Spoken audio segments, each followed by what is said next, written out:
When Grandpa turned 70, he fell gravely ill and slipped into a coma. The feng shui master claimed Grandpa was possessed by a wish-granting spirit, and any desire he voiced upon waking would manifest instantly. Sure enough, the moment Grandpa spoke, and won a 50 million yuan lottery, and our ancestral home was promptly marked for demolition. My underachieving cousin got fast-tracked into Tsinghua University, while Uncle zoomed around in a Ferrari spreading the news.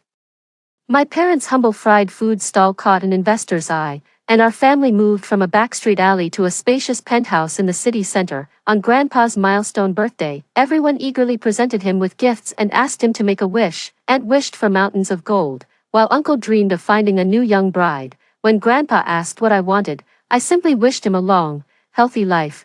My family calls me a fool.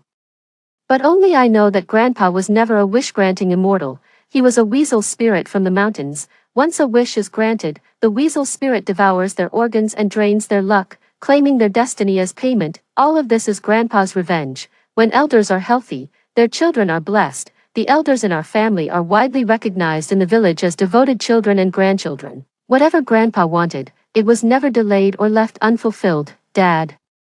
Here's the huayang wood you asked for the other day. I had the carpenter make it into a bed for you. It stays cool at night and really helps with sleep. And don't forget me, Grandpa, since you said the birthday photos didn't turn out well last time, I've arranged for a new photographer to take your picture. Uncle squeezed through the crowd holding a box of bird's nest. Dad, I've booked your birthday banquet at a grand hotel downtown. Why not come stay with us a few days early so we can bask in your good fortune? Though Grandpa's milestone birthday was still 2 weeks away, the family elders had already eagerly arranged everything for him. They laid out every item Grandpa had ever wanted, vying with each other to demonstrate their filial devotion. Father looked displeased and got into an argument with Uncle. You handled last year's birthday celebration, so it's our family's turn this year. Uncle slammed the Ferrari keys on the table and rolled up his sleeves, ready for a fight. Whoever Dad favors most should be the one to host it. Everyone started arguing all at once, and the hall quickly descended into chaos. Grandma passed away early, so it was Grandpa who single-handedly provided for the family by trading herbs he gathered in the mountains. With 3 growing boys in the house, who ate far more than the average girl, the newly bought provisions often ran low. Grandpa had no choice but to stay in the mountains for long periods, striving to dig up more valuable medicinal herbs. For these herbs, he toiled day in and day out for over a decade, until his back was permanently stooped and his fingers gnarled from the labor. Nowadays, he can barely stand up without someone's support. Even though Grandfather can't stand on his own, as the family patriarch, he still makes a point to look after every single younger member of the family. Seated in the center of the main hall, Grandfather first took a sip of the exquisite silver needle white tea from his cup, a variety costing 100,000 per gene, and then, with my father's support, began to rise to his feet. He cleared his throat and declared, "Let's have the ceremony in our hometown. It'll give my late wife a proper send-off." When elders speak, the younger generation wouldn't dare disobey. Everyone's expression turned solemn at the mention of our late grandmother. Even with his bad legs, Grandpa insists on visiting her grave every year. That's how much Grandma meant to him. After dinner, everyone gathered around Grandpa, setting aside their phones and turning off the TV just to keep him company. Meanwhile, I sat quietly in the corner of the hall, sipping the peanut milk Grandpa had given me. When no one was looking, Dad gave me a sharp kick. "Your grandfather always doted on you the most. Why aren't you over there keeping him happy, you little brat? If you don't show him some respect, don't blame me for giving you a beating." My aunt has sharp eyes and immediately spotted the shoe print on my back from where my dad had kicked me. "Like father, like daughter, look at this little girl of yours. She never gets close to her grandpa, heartless as a wolf in sheep's clothing." As soon as these words were spoken, everyone turned to look at me. All the younger generation in our family are very affectionate toward Grandpa. But I'm the only one who keeps a certain distance, as if there's a bit of a gap between us. In the eyes of elders, this lack of closeness is seen as unfilial behavior. My parents often scolded and hit me, saying my low emotional intelligence and refusal to bond with Grandpa were ruining the family's financial prospects. "Kiki, come here and kneel down." With Grandpa's advanced age, it's customary for younger generations to kowtow to him, to save face. My parents pressed my head down and kept banging it against the concrete floor to teach me a lesson. They didn't stop even when the concrete was stained with blood. Grandpa cleared his throat and gently pulled me up. "Why take it out on a child? he said kindly. He touched my bleeding wound, and instantly the bleeding stopped and the pain eased. Since the second son's family has excellent culinary skills, let him stay with me for a few days to prepare my birthday celebration. My parents' faces instantly lit up, and they eagerly agreed with obsequious enthusiasm. The eldest and youngest uncles exchanged glances, clearly displeased. To organize grandfather's birthday banquet, father specially arranged for the pre-ordered premium ingredients to be air-shipped to our hometown. Dad spared no expense to pave the entire courtyard with marble, transforming what used to be a drab and gray space. The pine beams that supported the roof were all replaced with precious Wangwali wood, specially airlifted from Hainan. Dad also purchased the surrounding vacant lots, merging them into a spacious, classically styled courtyard planted with pear trees. We must give Dad's milestone birthday the celebration it deserves. It will bring him blessings and add years to his life. Under Dad's management, even the village dogs seemed to have gotten a makeover.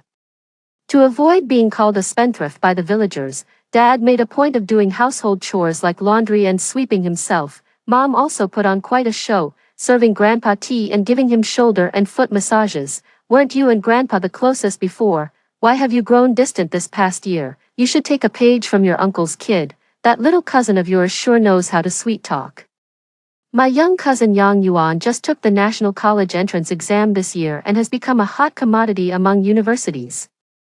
With his impressive appearance, he's only 18 but already has plenty of girls interested in him. Meanwhile, my cousin became the general manager of a listed company this year, and her former boss insisted on divorcing his wife to be with her.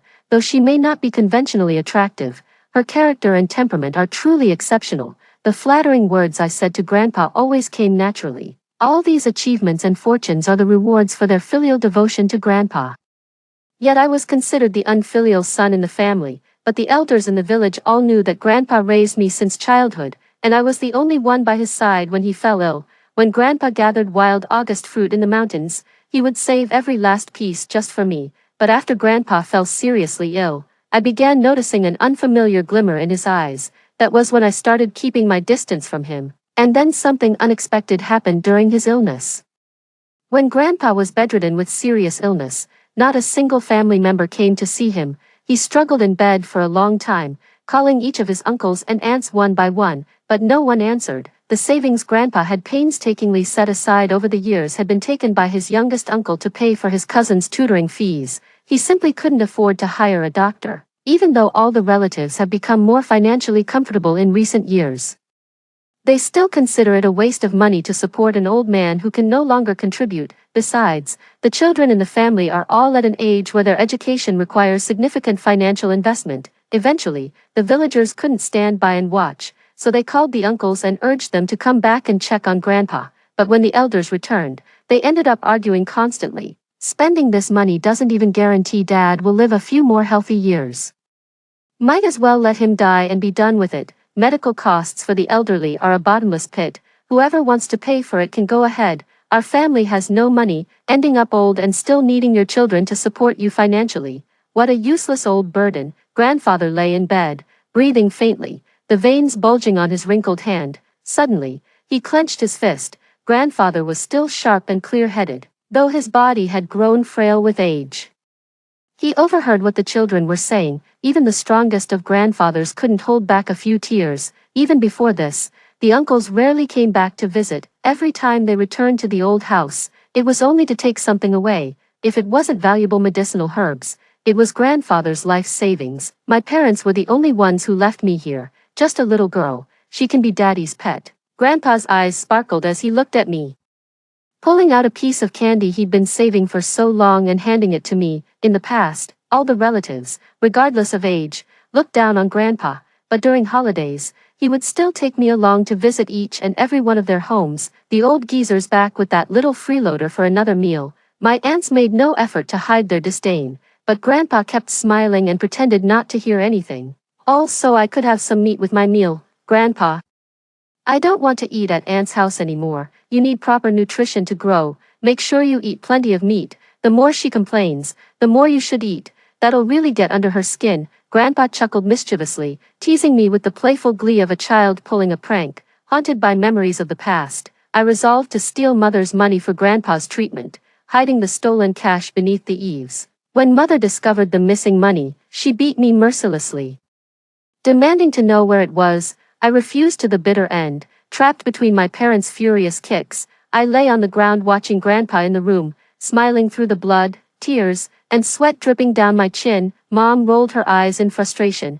Forget it, with this little money, we can't even call a doctor. The other uncles chimed in, let Dad and the little girl fend for themselves here. We don't have money for treatment anyway. When they come to collect the bodies, we'll cremate them and maybe get some government reward. After the relatives left, I dragged my injured leg, which had been kicked until it was lame, to call the village doctor for Grandpa. Although the consultation fee wasn't enough, the village doctor couldn't bring himself to turn me away when he saw my bruised and bloodied face. After the village doctor arrived and gave Grandpa a quick checkup, he bluntly said the illness was beyond cure. But that very night, the weasel Grandpa had been feeding for years in the mountains came down and kowtowed several times at his bedside. The next day, Grandpa woke up, child, go dig a hole by the river and bury this great immortal weasel. A chill ran down my spine as Grandpa strangled the weasel that had come down the mountain to kowtow to him last night. Better to be reborn than live as a beast, old fellow. Before I could take the weasel's corpse,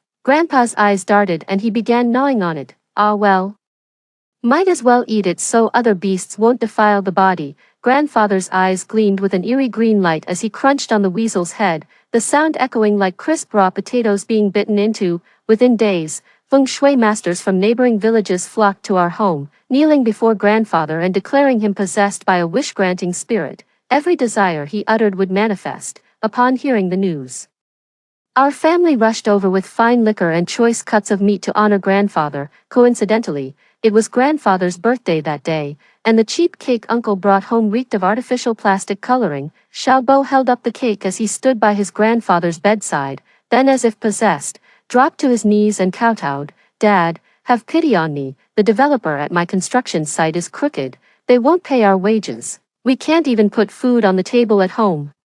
I'm desperate to strike it rich. Grandpa smacked his lips, picked up the cake, and began nibbling at it like a mouse. All right, so your wish is to get the project payment settled, and then become filthy rich. Is that it? Little uncle nodded eagerly, fawning over Grandpa. You really are the best dad in the world. Within half an hour, the developer's project payment indeed came through, and there were other construction sites waiting for little uncle to take on. Next, uncle's family made a wish, and that very night they won the 50 million lottery. Mom and Dad also knelt by Grandpa's bedside, presenting the prepared roast chicken and braised pork knuckle. Dad, our small business is really struggling. We want to move to a bigger house, see the business thrive, and become wealthy. Grandpa kept devouring the roasted chicken my parents served, as if he couldn't feel full, grease dripping all over his chin. No problem at all, Grandpa muttered under his breath, making wish after wish. Every single wish came true, as if words held the power to shape reality itself. All our relatives suddenly prospered, all thanks to Grandpa's one heartfelt wish. Firecrackers kept crackling through the village, and Uncle even hired a percussion troupe to ramp up the festivities. In no time, everyone knew how deeply filial every elder in our family was.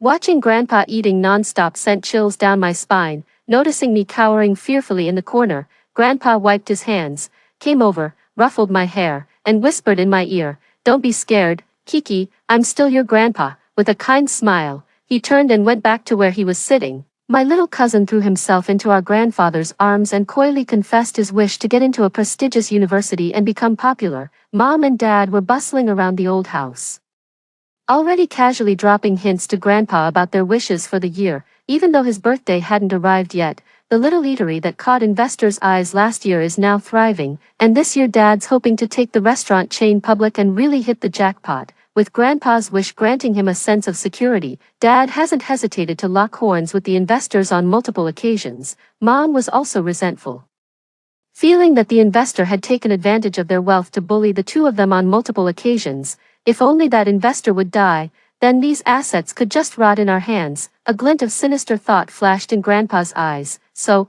are you going to make that wish? Mom's eyes flickered, and she nodded with a bashful smile. Thank you, Dad. Grandfather swallowed hard, his eyes raking over Mother with naked greed. A throbbing pulse started at my temples as the putrid stench of long-dead rats suddenly filled my nostrils. Seeing Grandfather's agreement, Father gave a hollow laugh and accused him of favoritism. You're so quick to grant your daughter-in-law's wish, but you'd better not go back on your promise to me. Grandpa let out a high-pitched chuckle, and a few strands of beard suddenly sprouted from his previously smooth chin. Excellent. Excellent wishes, for every birthday this year. I'll make sure all your wishes come true. Grandpa glanced at me from across the room and asked, do you have a wish, Kiki? I shook my head and smiled, looking past his eyes into the depths of his heart. I hope Grandpa lives a long and healthy life. Grandpa smiled with contentment, but didn't say another word. That evening, when no one was looking, he plucked a long whisker and handed it to me. Burn this, Kiki. Mix the ashes with water and drink it. My heart skipped a beat as I looked at the beard grandfather handed me. It didn't look human at all, more like, I deliberately found a desolate spot where no one would pass by. Just as I lit the beard, mixed it with water, and was about to drink it, an old man in Taoist robes appeared at that very moment. His face was pale. He carried the scent of burning pine and cypress, and the bells on his robe jingled with every movement. Hold on, little one. Don't drink that water. There's something wrong with it. I was puzzled. What could possibly be wrong with something Grandpa gave me? The Taoist priest took out a compass, sat up straight, and faced the direction of our home while murmuring to himself, this can't be right. How could it? While he was focused on the compass, I had already hidden the original beard-growing potion. I sprinkled some dried leaves into the paper cup, then scooped up some river water and placed it back where it was. My childhood experiences taught me not to trust anyone except Grandpa. Young lady, whose house is that over there? That's my home. The Taoist's expression grew even more serious, as if he had encountered some difficult problem. Who gave you this water? I had no idea what the issue was, so I could only answer truthfully, my grandfather. The Taoist tried to snatch the cup from my hand, but I turned and pretended to pour the dead leaf-infused water into another plastic bottle. The whiskers in this water don't belong to a human, they're from a weasel. If you drink it, your soul will leave your body, and any weasel seeking a physical form can take over yours. I cut him off. Impossible. This is my grandfather. He would never harm me. The Taoist priest took out a compass. Its needle wavered before finally pointing toward the direction of my old family home. Something terrible will happen tomorrow night. If you trust me, don't drink this water. He's not your grandfather anymore. Every wish he grants comes with a price. I didn't want to hear another word, so I covered my ears and walked away. The Taoist called after me, a weasel won't eat anything before taking over a new body. Keep an eye out. When you get back, take a good sniff. See if your grandfather smells like a weasel. I wasn't afraid of all that superstitious nonsense. As long as Grandpa is still here, I don't care who's really inside that body.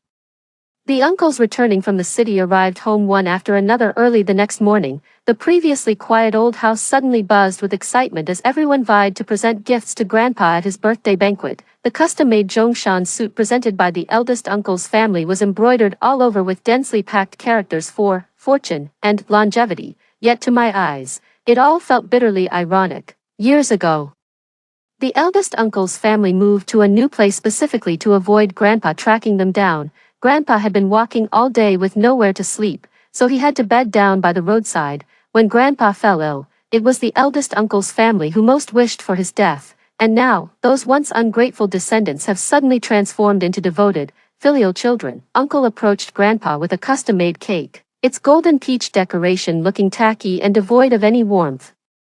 He presented the cake with an ingratiating tone. I was hoping you could make a wish for me, Dad.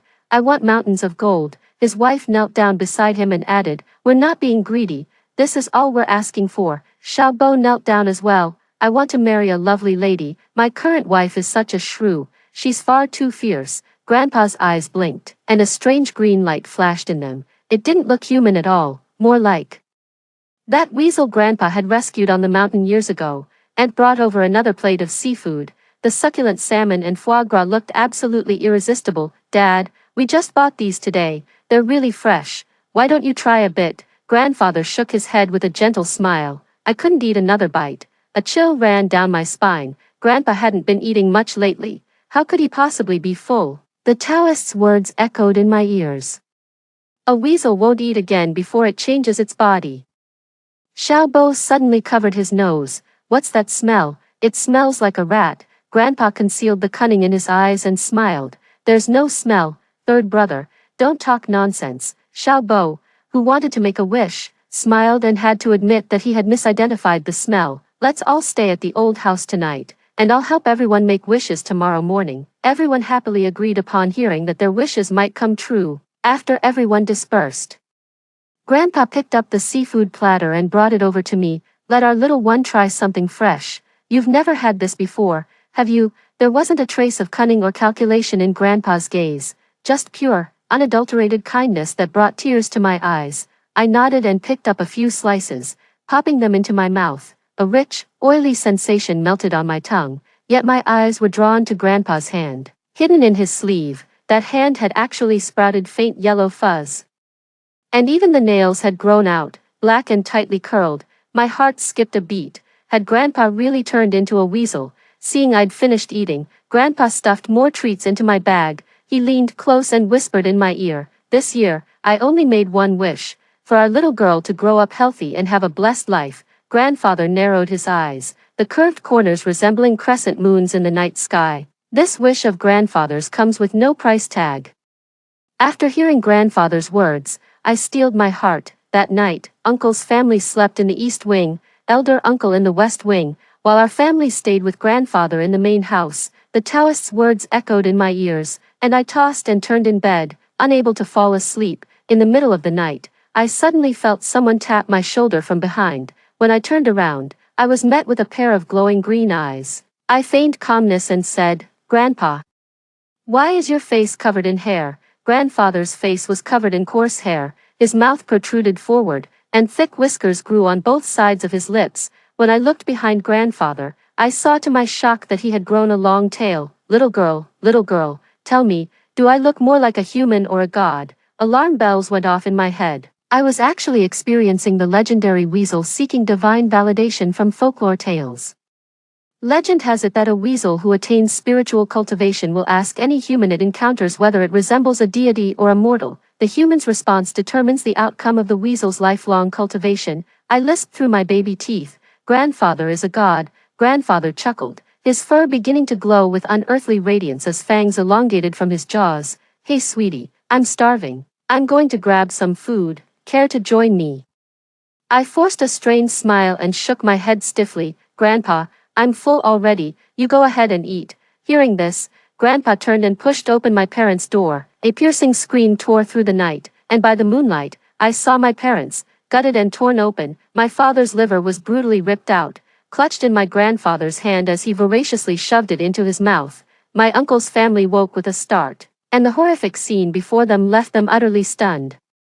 They quickly woke up Uncle's family and desperately fled towards the village entrance. Terrified, I curled up under the bed, my legs trembling uncontrollably. What the Taoist priest said was indeed true. I was terrified, remembering the beard-infused water Grandpa made me drink. Could it be that the great immortal Huang truly intended to possess my body? The metallic scent of blood carried from afar made me retch uncontrollably. The wet, crunching sounds of Grandpa chewing on liver sent cold sweat beating across my forehead. Through the window, I could see Grandpa still devouring the organs from my parents' bellies. Under the moonlight, the yard swarmed with hundreds of small weasels, a seething, unsettling mass. They all rose to their feet, then abruptly kowtowed toward Grandfather's direction, as Grandfather shouted from the inner room. The weasels outside the courtyard began frantically gnawing at everything around them. As if answering his call, the remaining corpses of my parents, and all the food prepared for today's birthday banquet, everything was devoured down to the last morsel. I clamped my hand over my mouth, terrified of making a sound. A fluffy yellow weasel sniffed its way toward my feet but showed no intention of harming me. 4:50 a.m. Dawn was beginning to break. After his meal, Grandpa sniffed around the courtyard, glanced toward where I was hiding, and walked out. "Little girl, hurry up and follow me." The little weasel spoke human words right in front of me. Though startled, I had no choice but to pretend I didn't hear it. It chuckled darkly. "If you don't come with me, you're going to regret it." I didn't hesitate for a second. I chose to stay put and wait for rescue rather than follow my flesh-eating grandfather. My grandfather had transformed into a half-human, half-beast monster, and I was too terrified to go anywhere near him. "Did you drink the beard water your grandfather gave you? It's really good stuff. You should drink it quickly." Seeing that I hadn't moved, the weasel let out another low, sinister chuckle. "Don't be scared, little one. If you ever meet a Taoist priest trying to take your beard tonic, don't give it to him. He's a wicked one, wants the elixir to prolong his life and live forever. With that, the weasel vanished in a flash. I stood up and walked to my parents' bedroom door. The weasels had completely devoured what remained of my parents, leaving behind nothing but a pool of blood. When my uncles tried to flee at midnight, they encountered a Taoist priest blocking their path. After receiving his guidance, they all returned to the old house with torches in hand. The Taoist priest leaned lazily against the doorframe. Everyone who made wishes to this weasel will face its retribution. Last night was only the beginning. Little uncle mustered his courage to search around, but instead of finding any weasel, he dragged me out from under the bed. He mustered his courage and asked, all the previous feng shui masters said our father was a wish-granting immortal. How did he suddenly turn into this half-human, half-ghost monstrosity? The Taoist priest shook his head. There never was any wish-granting immortal. The villagers who saw those feng shui masters were under the influence of a weasel's miasma.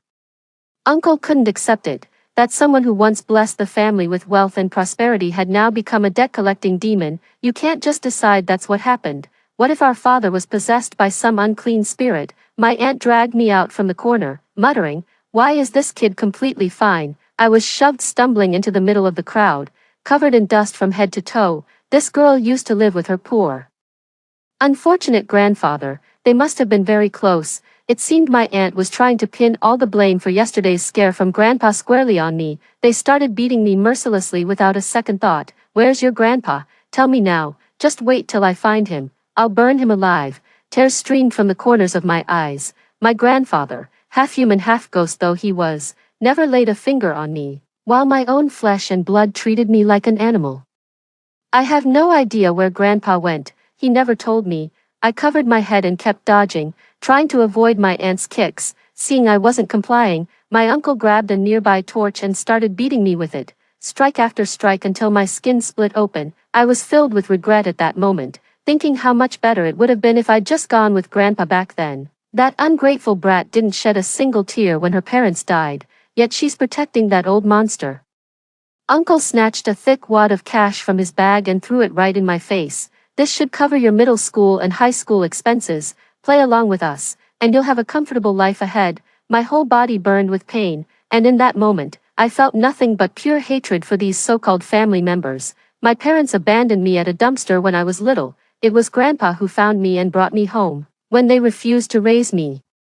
He was the one who worked his fingers to the bone to bring me up. I sobbed out my accusations through tears and choking sobs. You were also raised by Grandpa's own hands, to show no filial piety at all. You'll pay for this. No one seemed to have expected me to be this stubborn, to keep fighting back even after being beaten so badly. The Taoist's eyes turned cold. Where's the beard tonic your grandfather gave you? Hand it over. My heart sank, just as the little weasel had said. This Taoist was no good. What's this? That old coot of a grandfather left you something. Seeing I was still hiding it, Uncle snatched the hot water from the table and threw it all over me. I cried out in pain, but the skin on my hand remained completely unscathed. On the windowsill, to save my own skin, I pointed at the windowsill in the opposite room, gritted my teeth, and handed over the water. The Taoist priest's eyes lit up the moment he saw the water. Drink this water, and you'll be recognized by the Weasel clan. If we encounter any weasels today, they won't harm us. This water is precious. It's made from their cultivated essence and can extend your lifespan. Uncle chuckled. This is good stuff. Once we drink this, that old creature won't hurt us, and then we can burn him to ashes. I sobbed. He won't even harm you, so why are you trying to kill him? The other uncle kicked me and snapped. Stupid girl, with a thing like that still alive. How could any of us sleep soundly? After drinking the beard water, the men summoned some strong laborers to secretly hide near the house. Night fell. To keep me from messing things up, the Taoist priest deliberately hung me upside down in the center of the main hall. We've set up magic arrays all around the house. The moment your grandfather shows up, he's doomed to die here. His gaze grew increasingly perplexed as he studied me. Why are you hanging here? There's not a trace of color in your face. With that, he reached out and checked my pulse. Dead. You've been dead all along. Looks like a weasel's been keeping you alive. The Taoist's words suddenly brought back a hazy memory from the depths of my mind. I was supposed to have died on my way back from fetching the doctor. My kidney, which had been bleeding ever since my parents kicked me violently for stealing money, was the reason the doctor had to carry me back to my grandfather. When grandfather saw my lifeless body, his eyes were streaming with tears as he cursed relentlessly. Those bastards deserve to die a miserable death. If only my girl could come back to life, I'd trade my own life for hers. The weasel that grandpa had been feeding for years heard his curse and fled down the mountain overnight. If you're willing, old man, I can bring your granddaughter back to life and help you get revenge. With grandpa's life fading fast, he had no choice but to put his faith in the great immortal weasel. Just as expected, when the great immortal Huang gave me the first cup of whisker water, I came back to life. The second cup of whisker water was what the great immortal Huang used to extend my lifespan. When the moon was full that night, countless weasels emerged from the distance, gathering around the courtyard and began kowtowing in my direction. Grandpa, run, don't come back, I screamed myself hoarse. My voice reduced to a raspy whisper. Only when exhaustion set in did I notice the little weasel that could speak human language scurrying to my feet. Had you followed the old man, you wouldn't have ended up in this mess. Chattering away, the little weasel gnawed through the ropes that bound me. Uncle and big uncle rushed out, dousing the young weasel with gasoline. As they burst into flames, I felt a searing pain wash over my own body. Uncle cursed under his breath, "You little vermin. I'll burn you all. Think you can ruin our prosperity? Dream on." Grandpa leaped down from the roof beam, appearing at that moment to have merged completely with the weasel. With a pointed snout and mouse-like ears, it had a long black tail trailing behind. Uncle raised his machete to strike grandfather, but grandfather pierced through his heart with one swift move. Uncle spat blood and gasped. "Why, I drank the whisker water. Shouldn't that have made me invulnerable?" I stood at a distance and chuckled, a green light gleaming in my eyes. "The beard tonic, I drank it long ago." Grandfather grinned as he approached Auntie, his yellow fur darkening to crimson. With the same ruthless efficiency, he scooped out and devoured her organs. Black-hearted organs do taste better. Everyone who made a wish to me must return their organs and fortune to me. His eyes turned fierce as he glared at the Taoist priest standing at the stairway entrance. "Little priest. That year I saved your life with a cup of water. You've clung to life until today, and yet you dare to return." The Taoist priest knelt down weeping. "Great immortal Huang, it was out of gratitude for saving my life that I lured these people back. I knew all along that the whisker water your granddaughter gave me was just water with dead leaves." Grandfather stepped before him, gripping his chin, but the sharp nail of his other hand halted just above the man's chest. "Then why did you try to steal the beard tonic?" The Taoist kowtowed frantically. "If my little granddaughter drinks 3 cups of that tonic, she'll lose her chance at human reincarnation forever, condemned to be reborn as livestock for all eternity." Grandfather froze, his gaze shifting toward me with what seemed like reluctant tenderness. "If he hadn't saved her back then, she wouldn't be alive today." Grandpa's words hit me hard. The fact that he felt guilty for saving me made me feel utterly wretched. "Grandpa, I don't want to be human in my next life either. I'd be perfectly content coming back as a little cat or dog." My answer seemed to put Grandpa's mind at ease. He plucked another whisker and transformed it into water, handing it to me. "Drink this, and you'll enjoy a lifetime free from illness." The Taoist's words echoed in my ears. These whiskers were manifestations of the great immortal Huang's cultivated power. Whether it was my grandfather or the immortal standing before me now, they were both my benefactors. I wiped my tears and drank it in one gulp. "Grandpa still has debts to collect." With a low chuckle, Grandpa headed out the door. The Taoist priest hesitated. Did they all deserve to die? My gaze was resolute. At the very least, Grandpa and I deserved to live our lives in peace. From that day on, I never saw my grandfather again, though I'd occasionally spot a few fluffy weasels scurrying through the city's backstreets. 6 months later, news of an honor student in Sitia being devoured by rats and weasels while camping with his cousin trended across social media. The photo in the news report looked just like the one from the crimson admission notice my cousin received after acing his college entrance exams. The Taoist priest yanked my ear and ordered me to rewrite my homework assignment properly. I felt a pang of loss. "Is Grandpa doing all right?" The Taoist priest sighed. "That great immortal possesses profound powers, so he's certainly fine, but your real grandfather must have already been reincarnated as a human." In the grass not far away, a pair of green eyes flashed briefly before vanishing. I suppressed the green glow in my eyes, picked up my pen, and resumed doing my homework. "Thank you, Grandpa." Story 2, the end of the world has arrived, and humans have either turned into stones or monsters. I am a blind person. I stay at home with my nanny, never going out. On the 10th day of the apocalypse, my nanny became increasingly strange. After cooking the meal, she threw all the food into the trash can and then took the rice bowl to the toilet. After about 10 minutes, she brought out a bowl of steaming, freshly made, yellowish soft substance and placed it in front of me. I suspected that she was taking advantage of my blindness. On the 15th day of the apocalypse, I locked the nanny, who could only lie on the ground and howl, in the room. I put on the travel bag I had prepared long ago and resolutely opened the door. The moment I stepped out of the yard, the nanny also broke through the door and rushed out. Just then, a truck stopped at the gate of the yard. A man in a camouflage uniform jumped out and shouted at me, "Run!" I knew I had to run. But no matter how fast I ran, I couldn't outrun a dog-like monster. A bullet whizzed past my face, and the air current hit my face, making it tingle slightly. Roar! The nanny who had turned into a monster was hit by the bullet and fell to the ground with a snarl. The man in the camouflage uniform who had shouted at me had already run up to me. Without saying a word, he picked me up and carried me towards the truck. At the same time, the monster nanny on the ground shook its body, stood up, and charged towards us again. The moment we got into the truck, someone in the truck shouted, "Drive quickly, the monster is catching up, too." Still in shock, I sat beside the man and gasped for breath. We had already shaken off the monster. A man in a suit with hair slicked back with pomade sighed, "It's the end of the world, and you still have that saintly mentality. What's the use of saving a blind person? When danger comes, she'll still die, and she might even drag us down." Before the man beside me could speak, another man in a camouflage uniform sitting closest to the driver's seat said, "What nonsense are you talking? This is our comrade's sister, Tatum. Come and sit here with me." The man in the suit didn't expect this and shut up, shrinking back. The man beside me helped me up and tried to move me inside. After taking 2 steps, I was grabbed by the hand by the camouflage-clad brother who had spoken up for me and pulled to the innermost part. "Tatum, were you injured just now?" I shook my head. The brother wasn't reassured and held my hands and legs to check.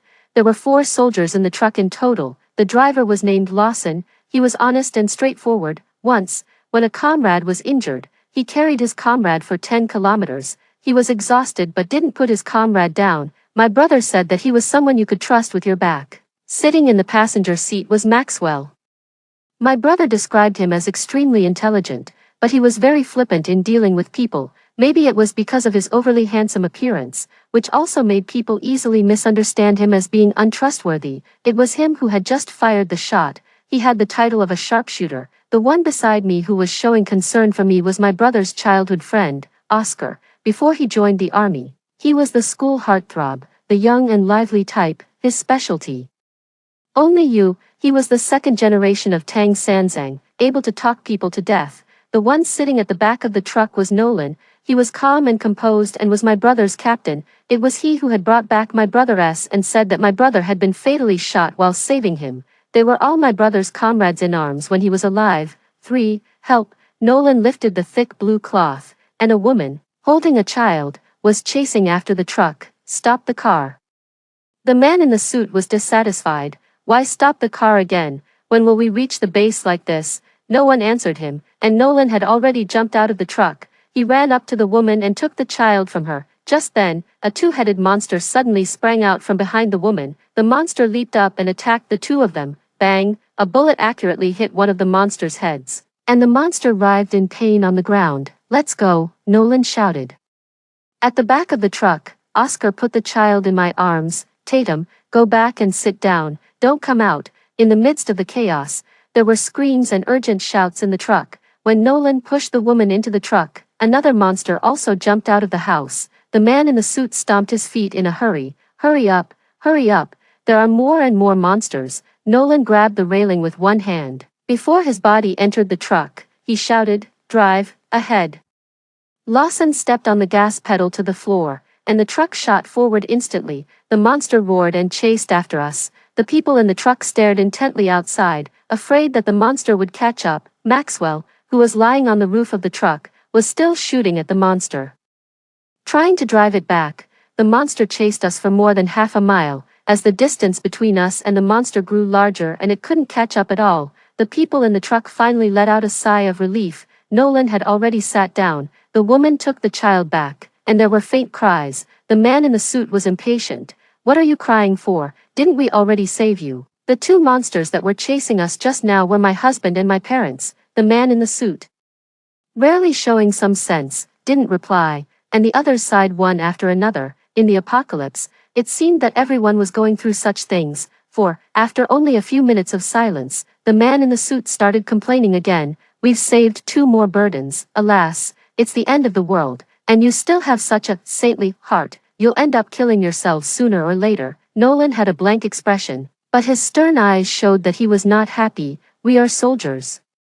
Once a soldier, always a soldier. As soldiers, we can't just stand by and watch people die. The man in the suit scoffed. The country has fallen apart. Whose soldiers are you? Nolan's voice was sonorous and forceful. We are the soldiers of the people. The man in the suit opened his mouth to say something more, but an old man beside him grabbed his arm. Okay, stop talking. If they hadn't saved people, how could we be in this truck? The man in the suit snorted, shook off the old man's hand, crossed his arms, and leaned against the railing of the truck. It's okay for now, but when we encounter real danger, you'll know. As if to prove the words of the man in the suit, real danger did arrive. After leaving the city, the truck drove onto the highway. Why is it suddenly raining? The rain suddenly hit the roof of the truck, making a crackling sound. Maxwell, who had been leaning lazily before, immediately sat up straight. He knocked on the truck body. This rain is not right, everyone. Be careful. The person near the back of the truck pulled open the thick cloth. It was clearly sunny just now. Why is it raining? He reached out his hand to catch the rain, but was pulled back by someone beside him. Don't touch it, it might be poisonous. The entire rain area was no more than 5 meters in diameter. The moment the back of the truck left the rain area, a voice sounded in the air. Welcome all players to Game Area A. Where there is a will, there is a way. Everyone in the truck was stunned, and their faces turned pale. The man in the suit slapped his thigh. How is the driver in front driving? He actually brought us into the game area. Oscar had endured him for a long time. Can you be reasonable? The triggering location, time, and events of the game have no pattern. Who knew that we could enter the game area while driving? If you can drive, then you drive. You don't have much ability, but you're better than anyone at finding fault with others. The man in the suit pointed at Oscar. Aren't you soldiers of the people? Is this how you treat the people? It depends on what kind of people they are. For someone like you who is unreasonable, argumentative, and can't tell right from wrong, there's nothing we soldiers can do. Nolan had already gotten out of the truck and stood outside. He pulled open the thick cloth and said, Okay, stop arguing, get out of the truck quickly. There's a big screen in the air, and it's been counting down. I don't know what it means. The voice sounded again. The rules of the game in Area A. Please cross the small bridge within the specified time. Those who cross the bridge will pass the level, and those who don't cross the bridge will be eliminated. You have a total of 3 chances. For the first time, all players need to cross the bridge within 20 minutes. The second time is within 10 minutes. And the third time is within 5 minutes. Please get ready, all players. The entire game area seemed to be only as big as a school. There was a small river about a kilometer ahead, and there was only one bridge over the river. The bridge could only accommodate one person at a time. There were a total of 24 people in the truck. If we cross the bridge in an orderly manner, it shouldn't be a problem for all of us to pass the level, Lawson said. 5, let's line up and cross the bridge. After Nolan said this, no one paid attention to him. They just glanced at him and then lowered their heads. Except for the 5 of us, the others had already crowded together. If we run around in such a chaotic way, many people may not be able to cross the bridge in the end. Nolan continued to persuade. The man in the suit pushed away a man who was trying to squeeze in front of him. Then who do you think should be in the front and who should be at the end? Nolan said directly, the elderly.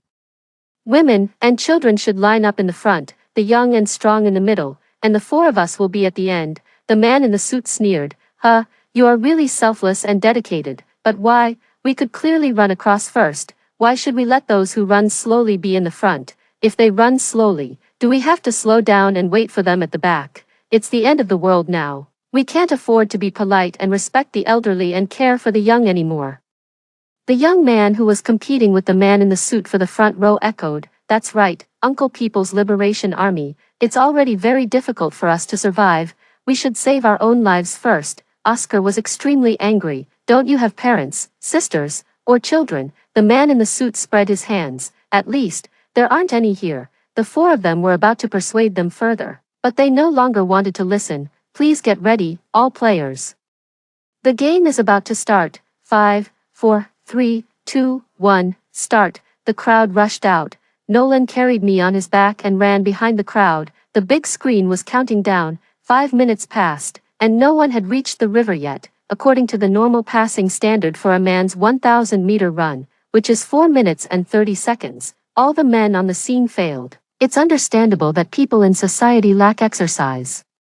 But it's a problem that the 4 soldiers who have been training all year round also couldn't reach the river. What's going on? The bridge is right in front of us. Why can't we run there? Oscar asked. Maxwell looked around. This game wasn't that simple from the very beginning. Now, the entire running track was divided into 3 groups of people. The first group was the young and strong who were running at the front. The second group was the elderly, women, and children.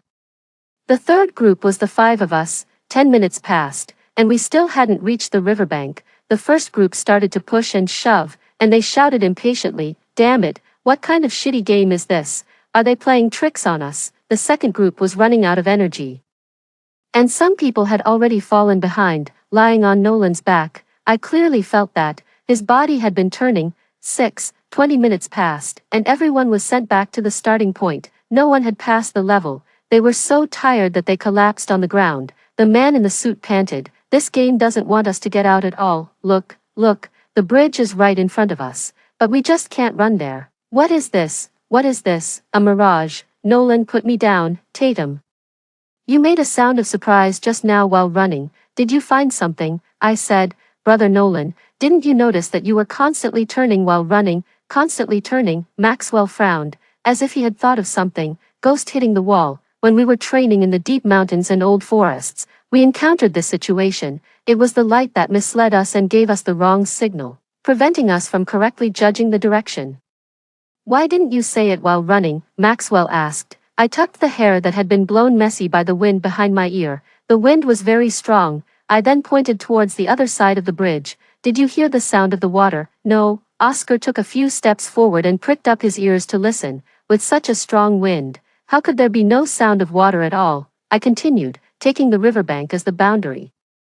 "The other side of the bridge and our side should be 2 different spaces, and sound can't be transmitted between them. I was afraid that if we crossed over, they would never be able to cross the bridge." Nolan put his hand on my head and ruffled my hair. "I understand." Nolan clapped his hands towards the group of people who were discussing heatedly, attracting their attention. "We found a way to pass the level." He told them what we had just discovered. The man in the suit was puzzled. "Ghost hitting the wall, then how do we cross?" "With our eyes closed." Someone beside him chimed in. "Closing our eyes definitely won't work. Who knows where we'll run to with our eyes closed?" Nolan said. "My sister is blind. She can lead the way for us." The man in the suit had an "I knew it" expression. "I knew it. So that's why you suddenly said you found a way."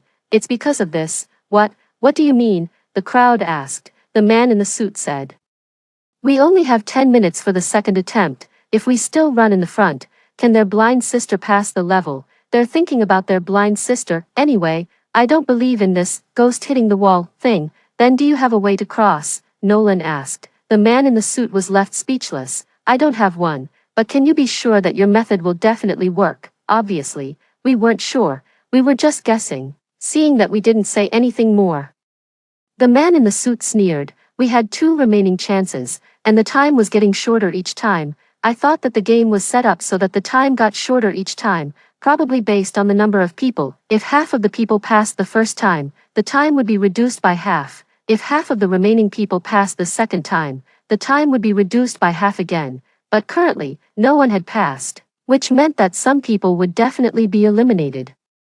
The second attempt to cross the bridge is about to start. Please get ready, all players." Nolan didn't give up. "Those who are willing to trust us, come here." He couldn't force the others and was helpless. The woman holding the child was the first to come to our side. With the first one, the rest of the people started to come over one after another. The man in the suit crossed his arms and shook his legs. "Let them go. They won't know what it means to not listen to the elders and suffer losses until they learn a lesson. They don't understand that good medicine tastes bitter and honest advice is harsh to the ear." Nolan sighed helplessly. Oscar wished he could shoot him. So stupid. How could there be such a stupid person? A person as stupid as him can actually incite others to believe him. Is it that we are incompetent or that the others are just as stupid? 7. In such a high-pressure and terrifying environment, the more someone speaks with certainty, the easier it is for others to believe. What's more, there are many people who are short-sighted. Fortunately, most people came over. Only 5 people were still staying with the man in the suit. Nolan asked again, but they insisted on not coming. The game countdown began. Everyone was tied together with a rope. I lay on Nolan's back and led the way. Turn left, without the wrong turns of the first time. Nolan stepped onto the bridge in one step. He grabbed the rope and pulled the second person over. The second person wept with joy. We're on the bridge. One person after another crossed the bridge. The people who had crossed the bridge watched helplessly as the man in the suit and those 5 people ran back and forth in an S shape between the riverbank and the starting point. Hey, you're running in the wrong direction. Run to the left. Don't look back. Those people didn't respond at all. Stop shouting, they can't hear. From where we were standing now, the sound of the water could be heard very loudly. The game is set up so cunningly, there's actually a big mirror installed on the other side of the rain curtain. In this way, everyone will think they've been running towards the bridge all the time, and it also set up 2 spaces to prevent us from cheating. 10 minutes passed. The last one, Lawson, crossed the bridge. And those people were sent back to the starting point again. Congratulations to the 18 players for successfully passing the level. As soon as the words fell, a bright light flashed, and we were stabbed so hard that we closed our eyes. When we opened our eyes again, we had already left the game area. The truck was 1,000 meters away from us. As soon as we got into the truck, Lawson's exclamation came. 5 stone statues suddenly landed beside our truck.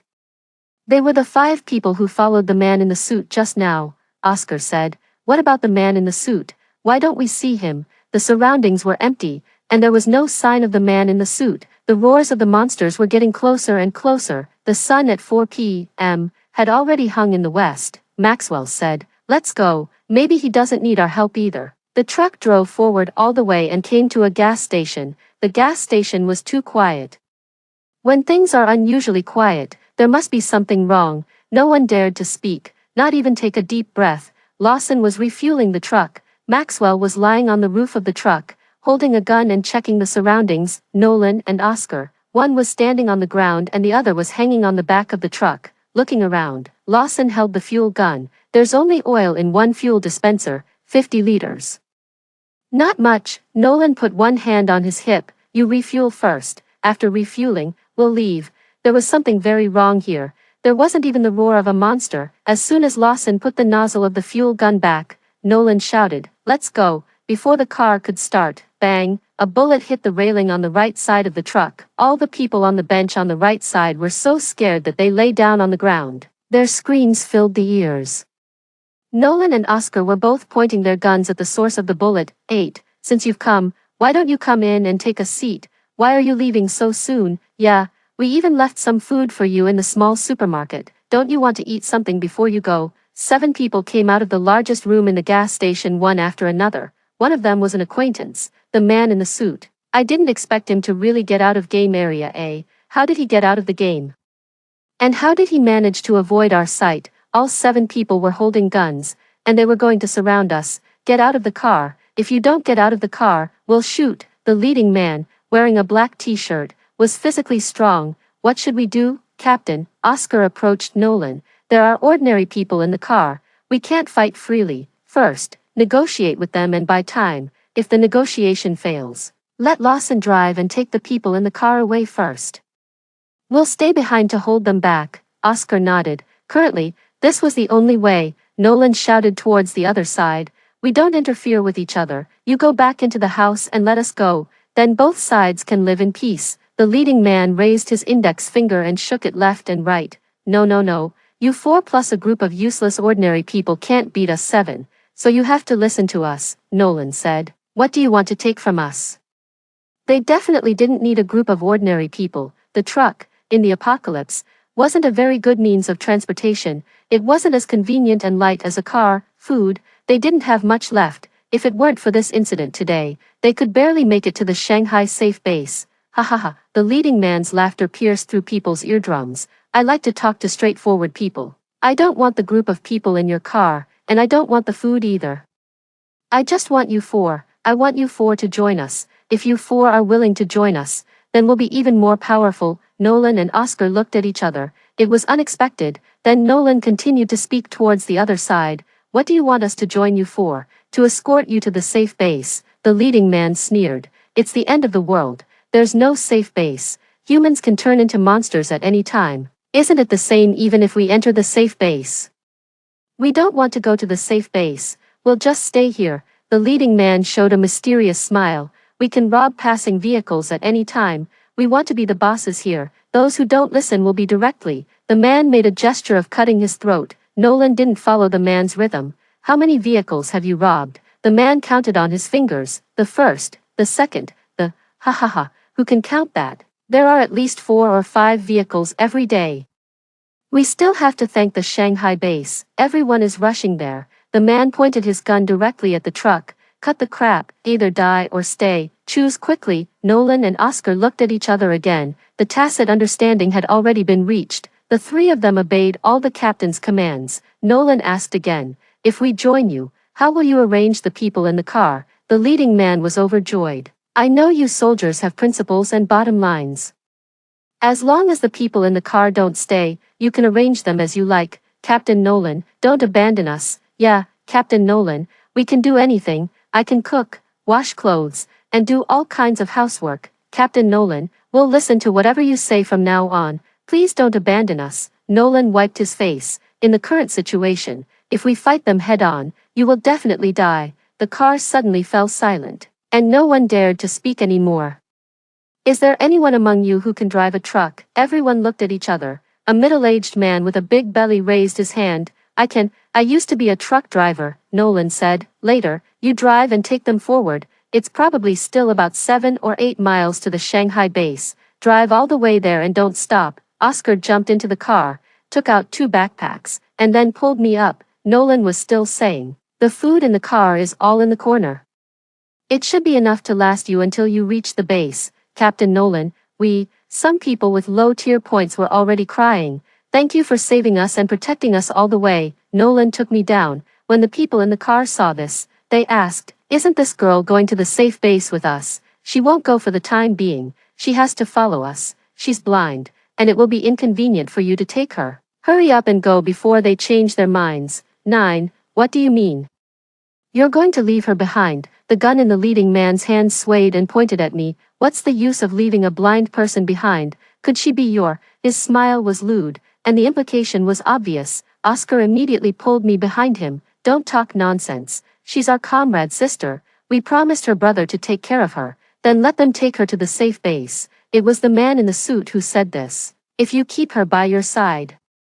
Aren't you afraid of really being dragged down by her? The leading man's eyes swept back and forth between us and the man in the suit. What, do you know each other? Of course we know each other. In game area A, if it weren't for you, 5 people wouldn't have been eliminated. Now those 5 people are still standing on the highway. Oscar's tone was full of sarcasm. What do you mean? Explain it clearly. The leading man's face was serious. Well, Chief, we entered game area A before. In the apocalypse, if we still have the idea that everyone will be fine if you're okay and I'm okay, then in the end, everyone will definitely die. They got out of area A by luck. When they enter other game areas, they may not be so lucky. The words of the man in the suit conveyed an idea to us. Everyone for himself and the devil take the hindmost. The leading man obviously agreed with his words. You did the right thing. She's useless and can't be kept. Either kill her or let that car turn back and take her away. Oscar didn't let go of my hand. In game area A, it was Tatum who discovered the problem of the game and found a way to bring us out. She's not useless. The man in the suit started to sneer again. It was just a blind cat meeting a dead mouse.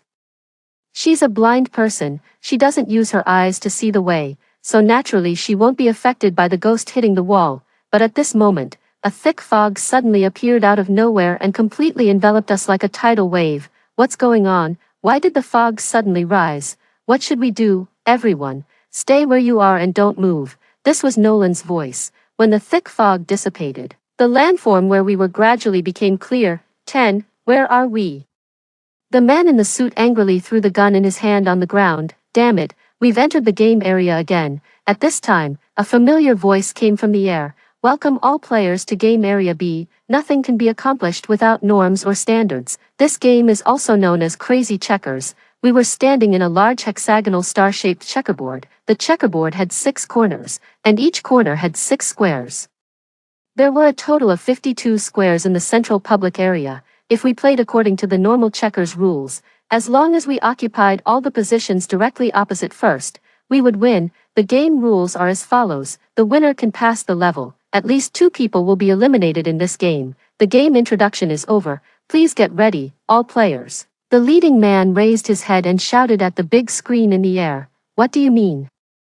You only said 2 sentences and didn't tell us how to play. The big screen didn't give a response. The leading man was so angry that he cursed. The only woman among the 7 people gently persuaded, Chief, don't be angry first. This is checkers. As long as we jump to the opposite side and occupy the squares there, we'll win. Do you know how to play? The leading man asked. The woman shook her head. I've only heard of it. I don't know how to play. What about you?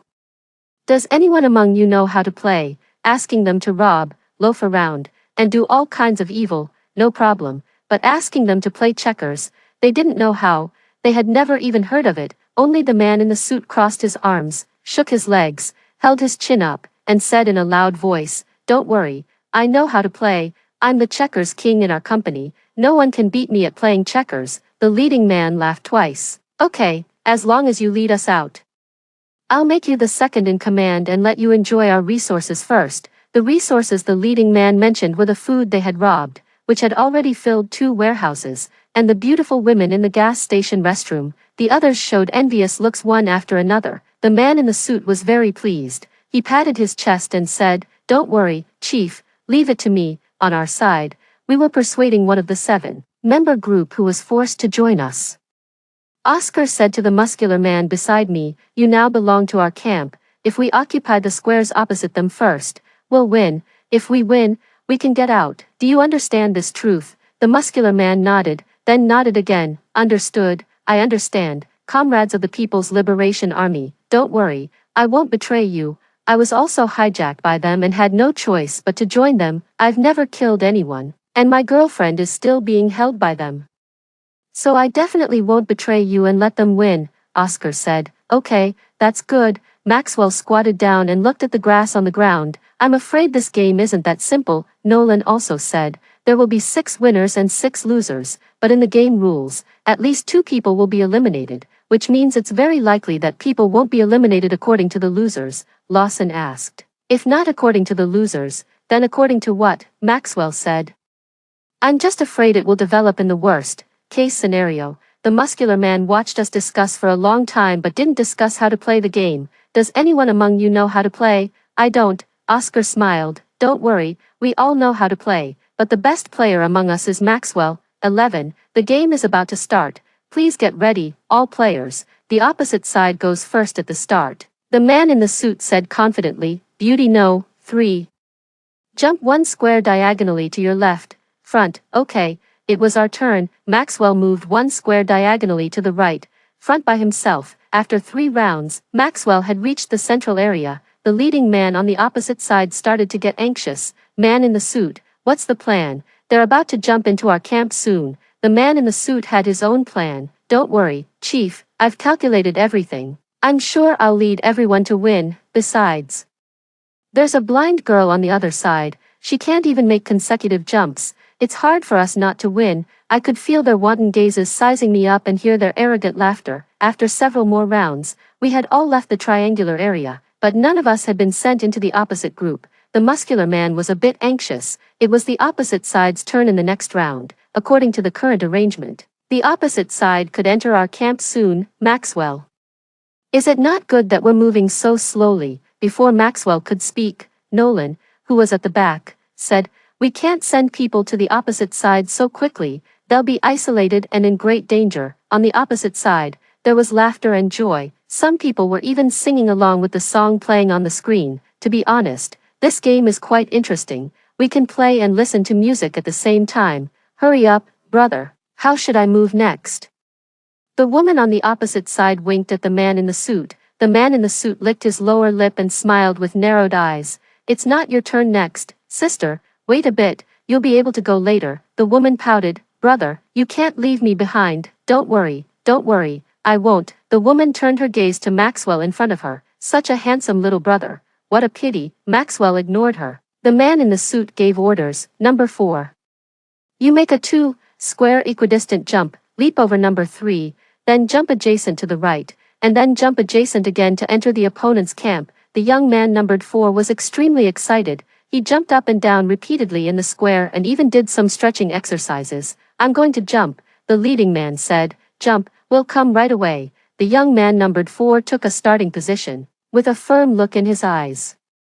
He successfully jumped over the 2 squares in front of number 3 and also jumped over the first square after leaping over number 3, the second square. Ah, the young man numbered 4 let out a loud cry. He seemed to have hit something. His body bounced back and he fell directly onto the grass. In the blink of an eye, the grass grew wildly and completely wrapped up the young man numbered 4. Before everyone could react, number 4 had been swallowed into the ground by the grass. And the place where the young man numbered 4 fell had returned to its original appearance, as if there had never been anyone there. Everyone was shocked and remained silent for a long time. Suddenly, the screen announced, "One person has been eliminated." After the announcement, the music continued. What's going on? What happened? The beauty numbered 3 asked with a trembling voice. He seemed to have hit something. The second square after leaping over the beauty numbered 3 was the exact center of the entire checkerboard. Maxwell was just adjacent to the center. He stretched out his long gun. "It's glass," the leading man cursed. "Damn it, there's a glass standing in the middle. How are we supposed to get across? This crappy game just wants us all to die in here. I'll shoot and break it." The leading man fired 5 or 6 shots at the glass in a row. There were screams on the opposite side. The bullets didn't break the glass. They all bounced back and shot towards their team members without discrimination, including the leading man himself. We watched as the beauty numbered 3, who was closest to the glass, was shot in the forehead, fell to the ground, and was swallowed by the grass. 2 people have been eliminated. Why does it only announce when something happens to someone? Is our passing the level related to this? Oscar asked. Maxwell said. The rules specifically mention that at least 2 people will be eliminated, so there must be a connection. Hey, the leading boss was only scratched because there were people in front of him. What do you mean? Aren't there enough people eliminated? Maxwell pondered and said seriously. There's a possibility of that. 2 people have died on our side. Shouldn't 1 or 2 people be eliminated on your side too? The man in the suit, covering his bleeding arm, echoed the leading man. The game emphasizes fairness. 2 people have been eliminated on our side, so 2 people should also be eliminated on your side. Nolan coldly watched the 2 of them jumping around. We live and die together. Either we all get out or we all die here. We won't do anything to betray our teammates. The leading man pointed his gun at us. Remembering that the glass would bounce back the bullets, he quickly retracted the gun in fear. The man in the suit gritted his teeth. These soldiers are so stubborn, even at this time. They still talk about principles and bottom lines, living and dying together. What naive ideas. After cursing for about 10 minutes, they finally realized that no matter what they said, we wouldn't listen. I listened to the music intently. Since the song started playing for the second time in a loop, I had felt that there was something wrong with it. I understood. It turned out that all of us had thought wrong. 12 brothers. I know how to pass the level, I said softly, covered by the music. The arguing and screaming on the opposite side. Only Oscar and Nolan, who were closest to me, could hear my voice. How to pass the level. Oscar's voice was also kept low. They were very. When Maxwell and Lawson saw us getting close and whispering, they knew what to do. Maxwell gave instructions, and he, Lawson, and the muscular man all jumped to my side. Tatum, did you discover something? Oscar asked. I nodded. Listen to the music. The whole song only has 5 musical scales, do, re, mi, sol, and la. They correspond to the 5 notes in ancient Chinese music, gong, shang, ju, ji, and yu. The 5 notes correspond to the 5 elements, metal, wood, water, fire, and earth. In the 5, element and 8, trigram system, each direction corresponding to the 8 trigrams has its own element. Qian and Dui belong to metal. Zhen and Sun belong to wood. Kuan and Zhen belong to earth. Li belongs to fire. Ken belongs to water. So, what we are really playing is not checkers, but the 5, element and 8, trigram system. Do you remember the name of our game? Oscar said hesitantly. Nothing can be accomplished without norms or standards. Yes, that's it. From the very beginning, it has been telling us that if we want to pass the level, We have to figure out the real game rules first. The winner is not the one who occupies the opponent's camp, but the one who finds the real door of life.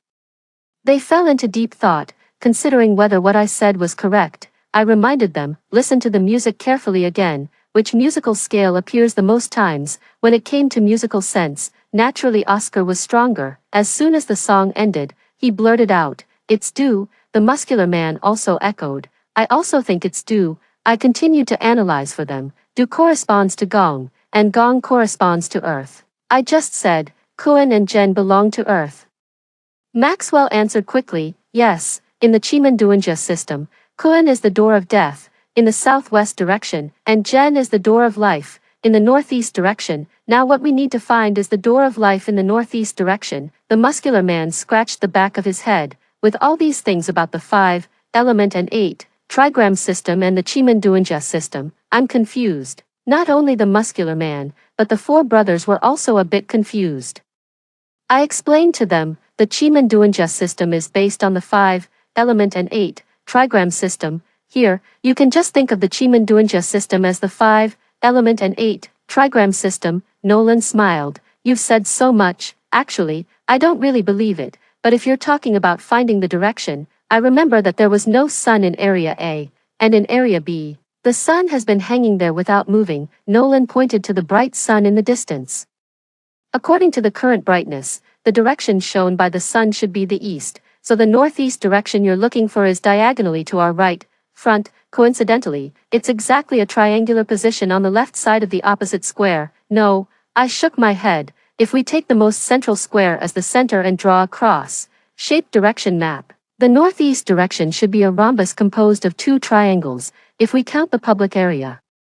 It's indeed a rhombus, Nolan said. I probably understand why the game set the rule of at least 2 people being eliminated. Why? Maxwell asked. The door of life has 12 squares. If we discover the real game rules, we can all pass the level, but the purpose of the game is to eliminate some people, Nolan said solemnly. You're right. The muscular man watched us chatting intently without saying how to get through the glass and pass the level.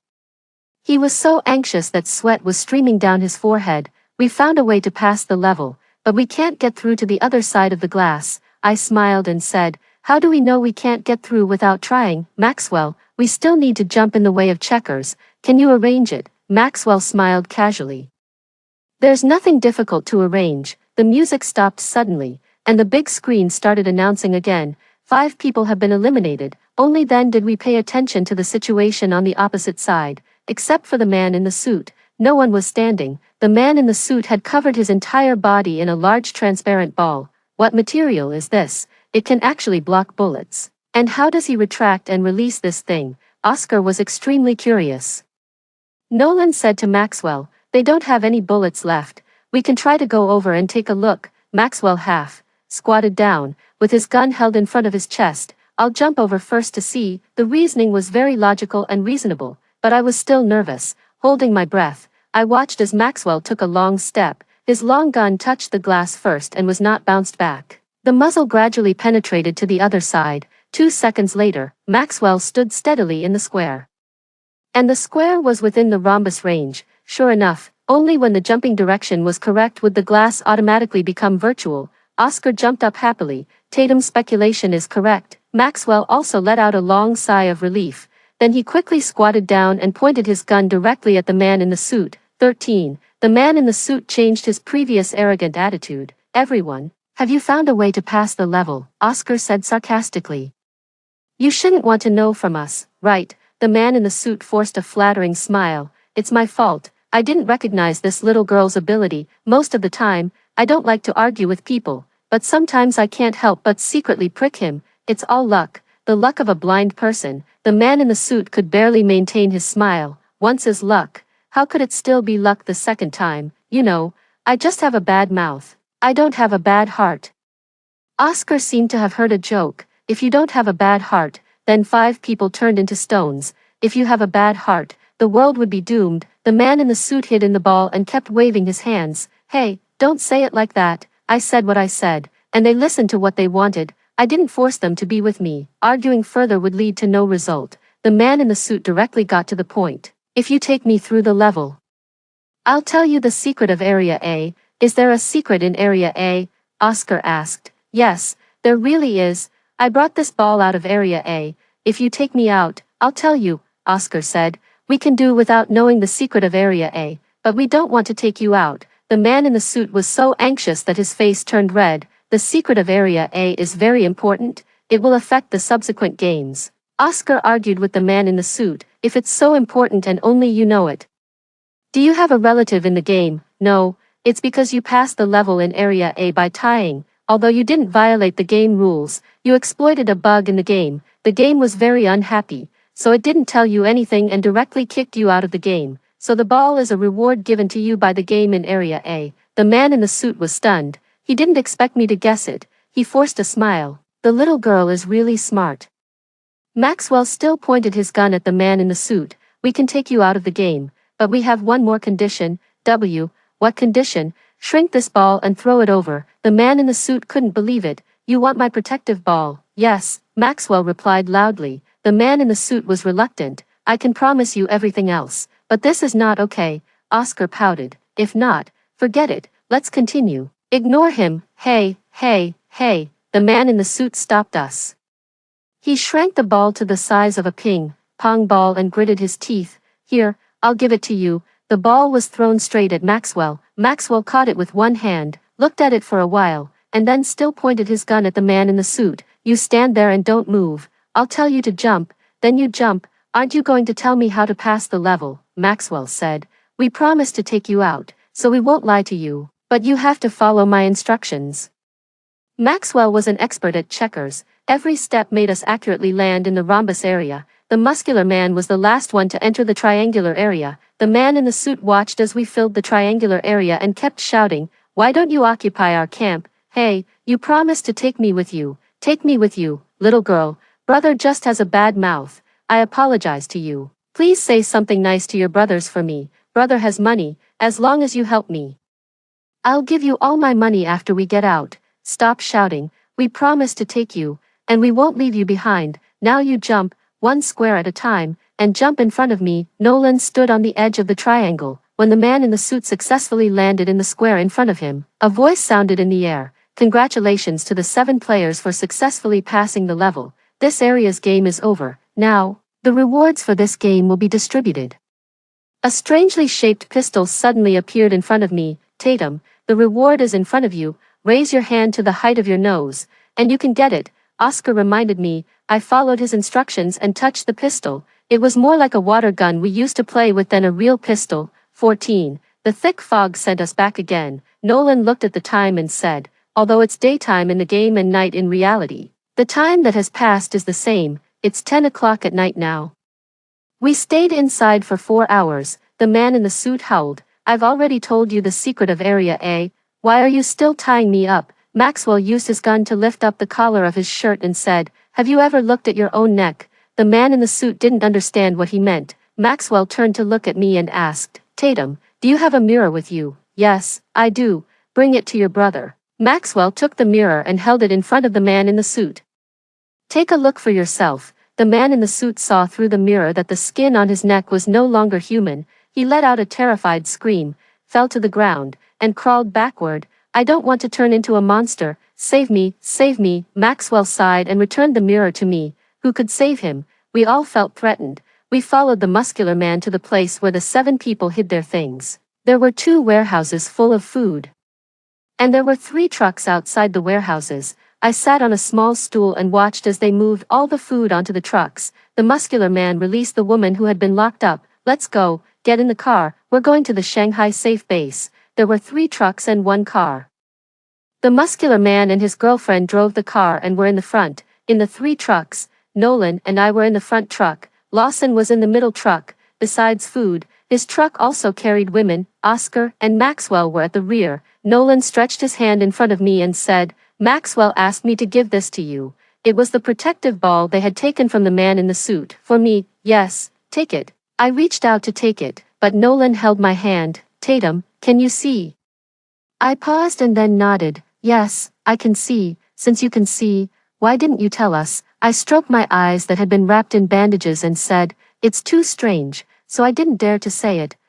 My fingers then touched between my eyebrows. It's not my eyes that can see, but here, Nolan opened his eyes wide. What did you say? To make him believe me, I tore off the bandages, revealing that my two eyes were still damaged. Nolan was shocked. When did this happen?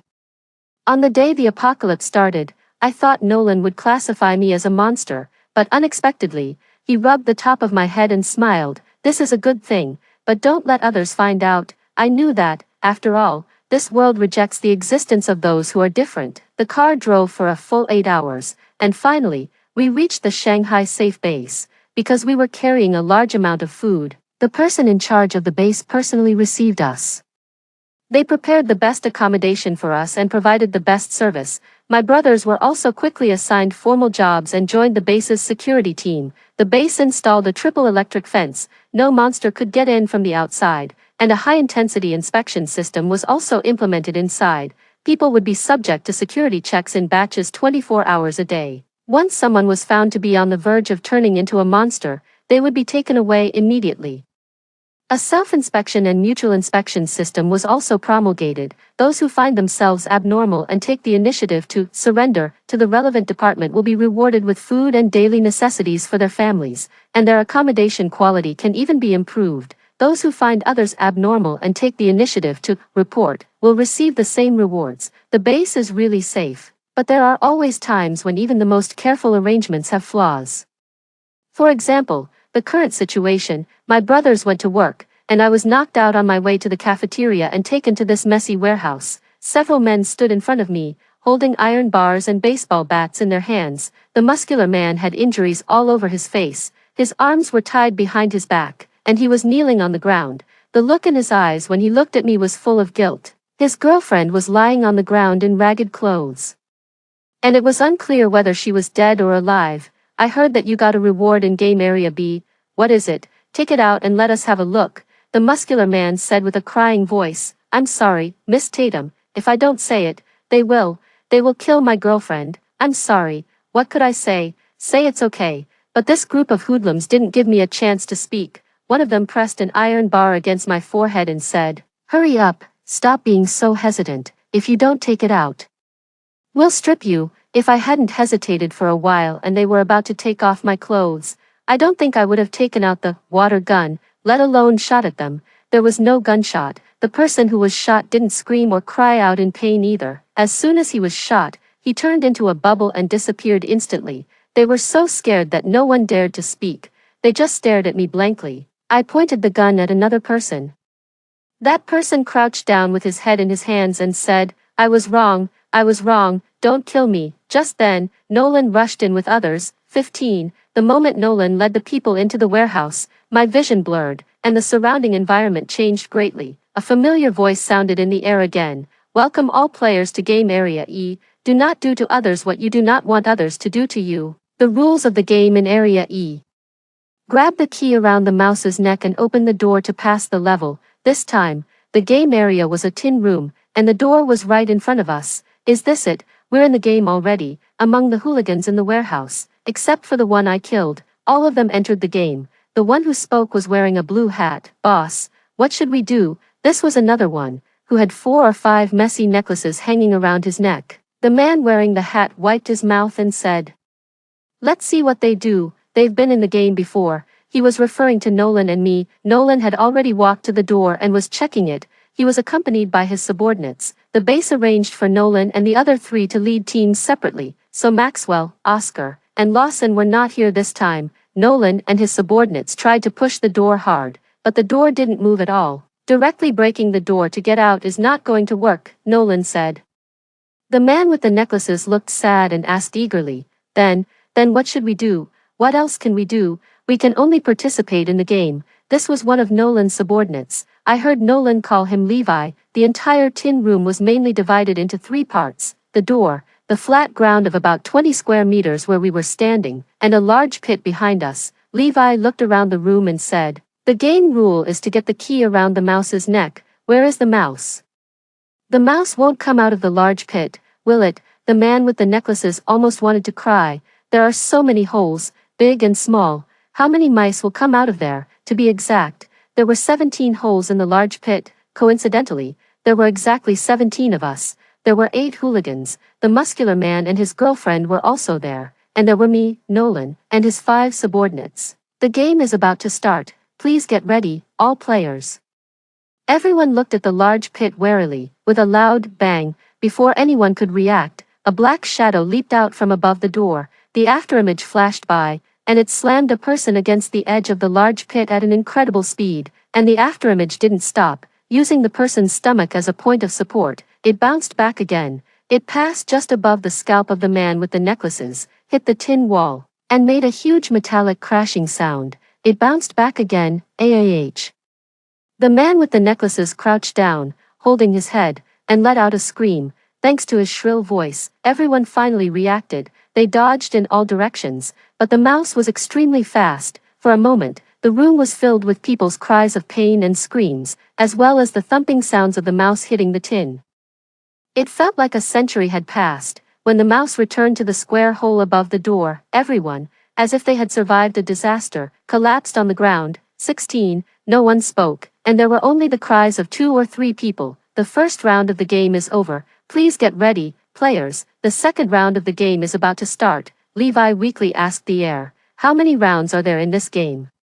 The game area adhered to its consistent style and did not answer any questions from the players. Levi muttered. Why won't it answer? Nolan said. It's probably just a machine and doesn't have the function to answer questions. After everyone caught their breath, they began to pay attention to the person in the pit. He had already slid from the edge into the hole, and half of his body was buried in it. His wet clothes stuck to his back. When the mouse came out, water began to accumulate in the large pit. When the mouse left, the water in the large pit receded again. He should have been carried into the hole by the water flow. Should we pull him up? The man with the necklaces still had tears on his face, and his voice had a thick nasal tone when he spoke.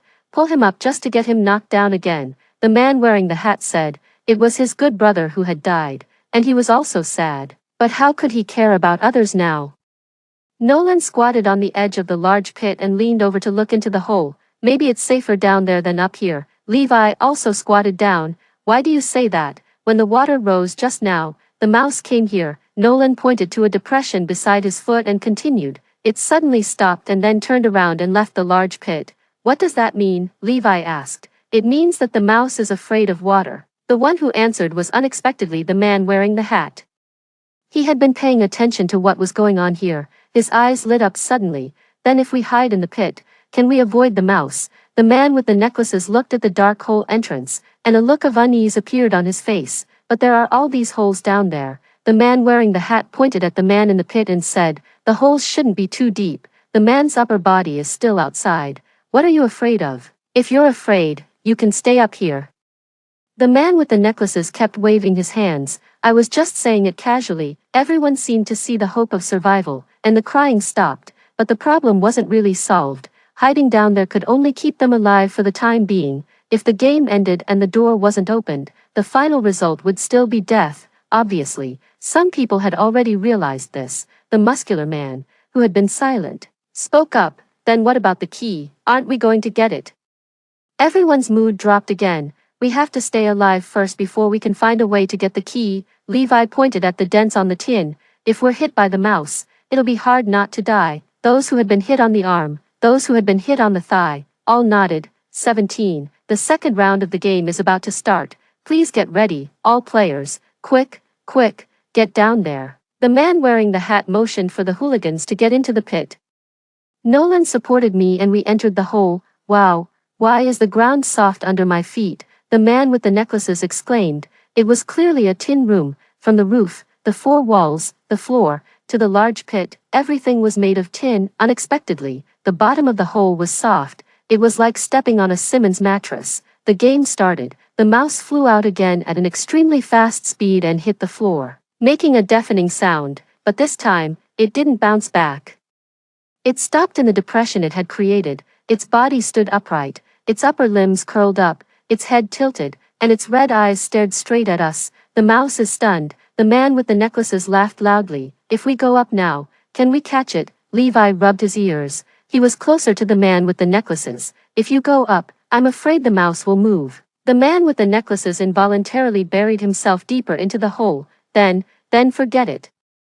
The water level was getting higher and higher, Nolan reminded everyone, cover your mouths and noses. The water just covered our heads. The suffocation didn't last long. When the water reached the edge of the large pit, it began to gradually recede. When the water had completely receded, the mouse had already left. Nolan looked at his watch. 1 minute. It took 1 minute for the mouse to come and leave. You can hide down here for 1 minute, and I'll go up to catch the mouse. But he definitely couldn't do it alone. The speed of the mouse was obvious to all. Nolan looked around.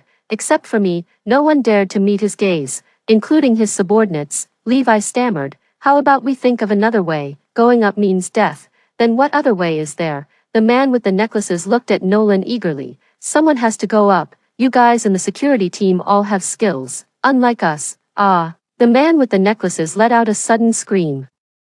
It seemed that a green shadow suddenly emerged from the hole he was in.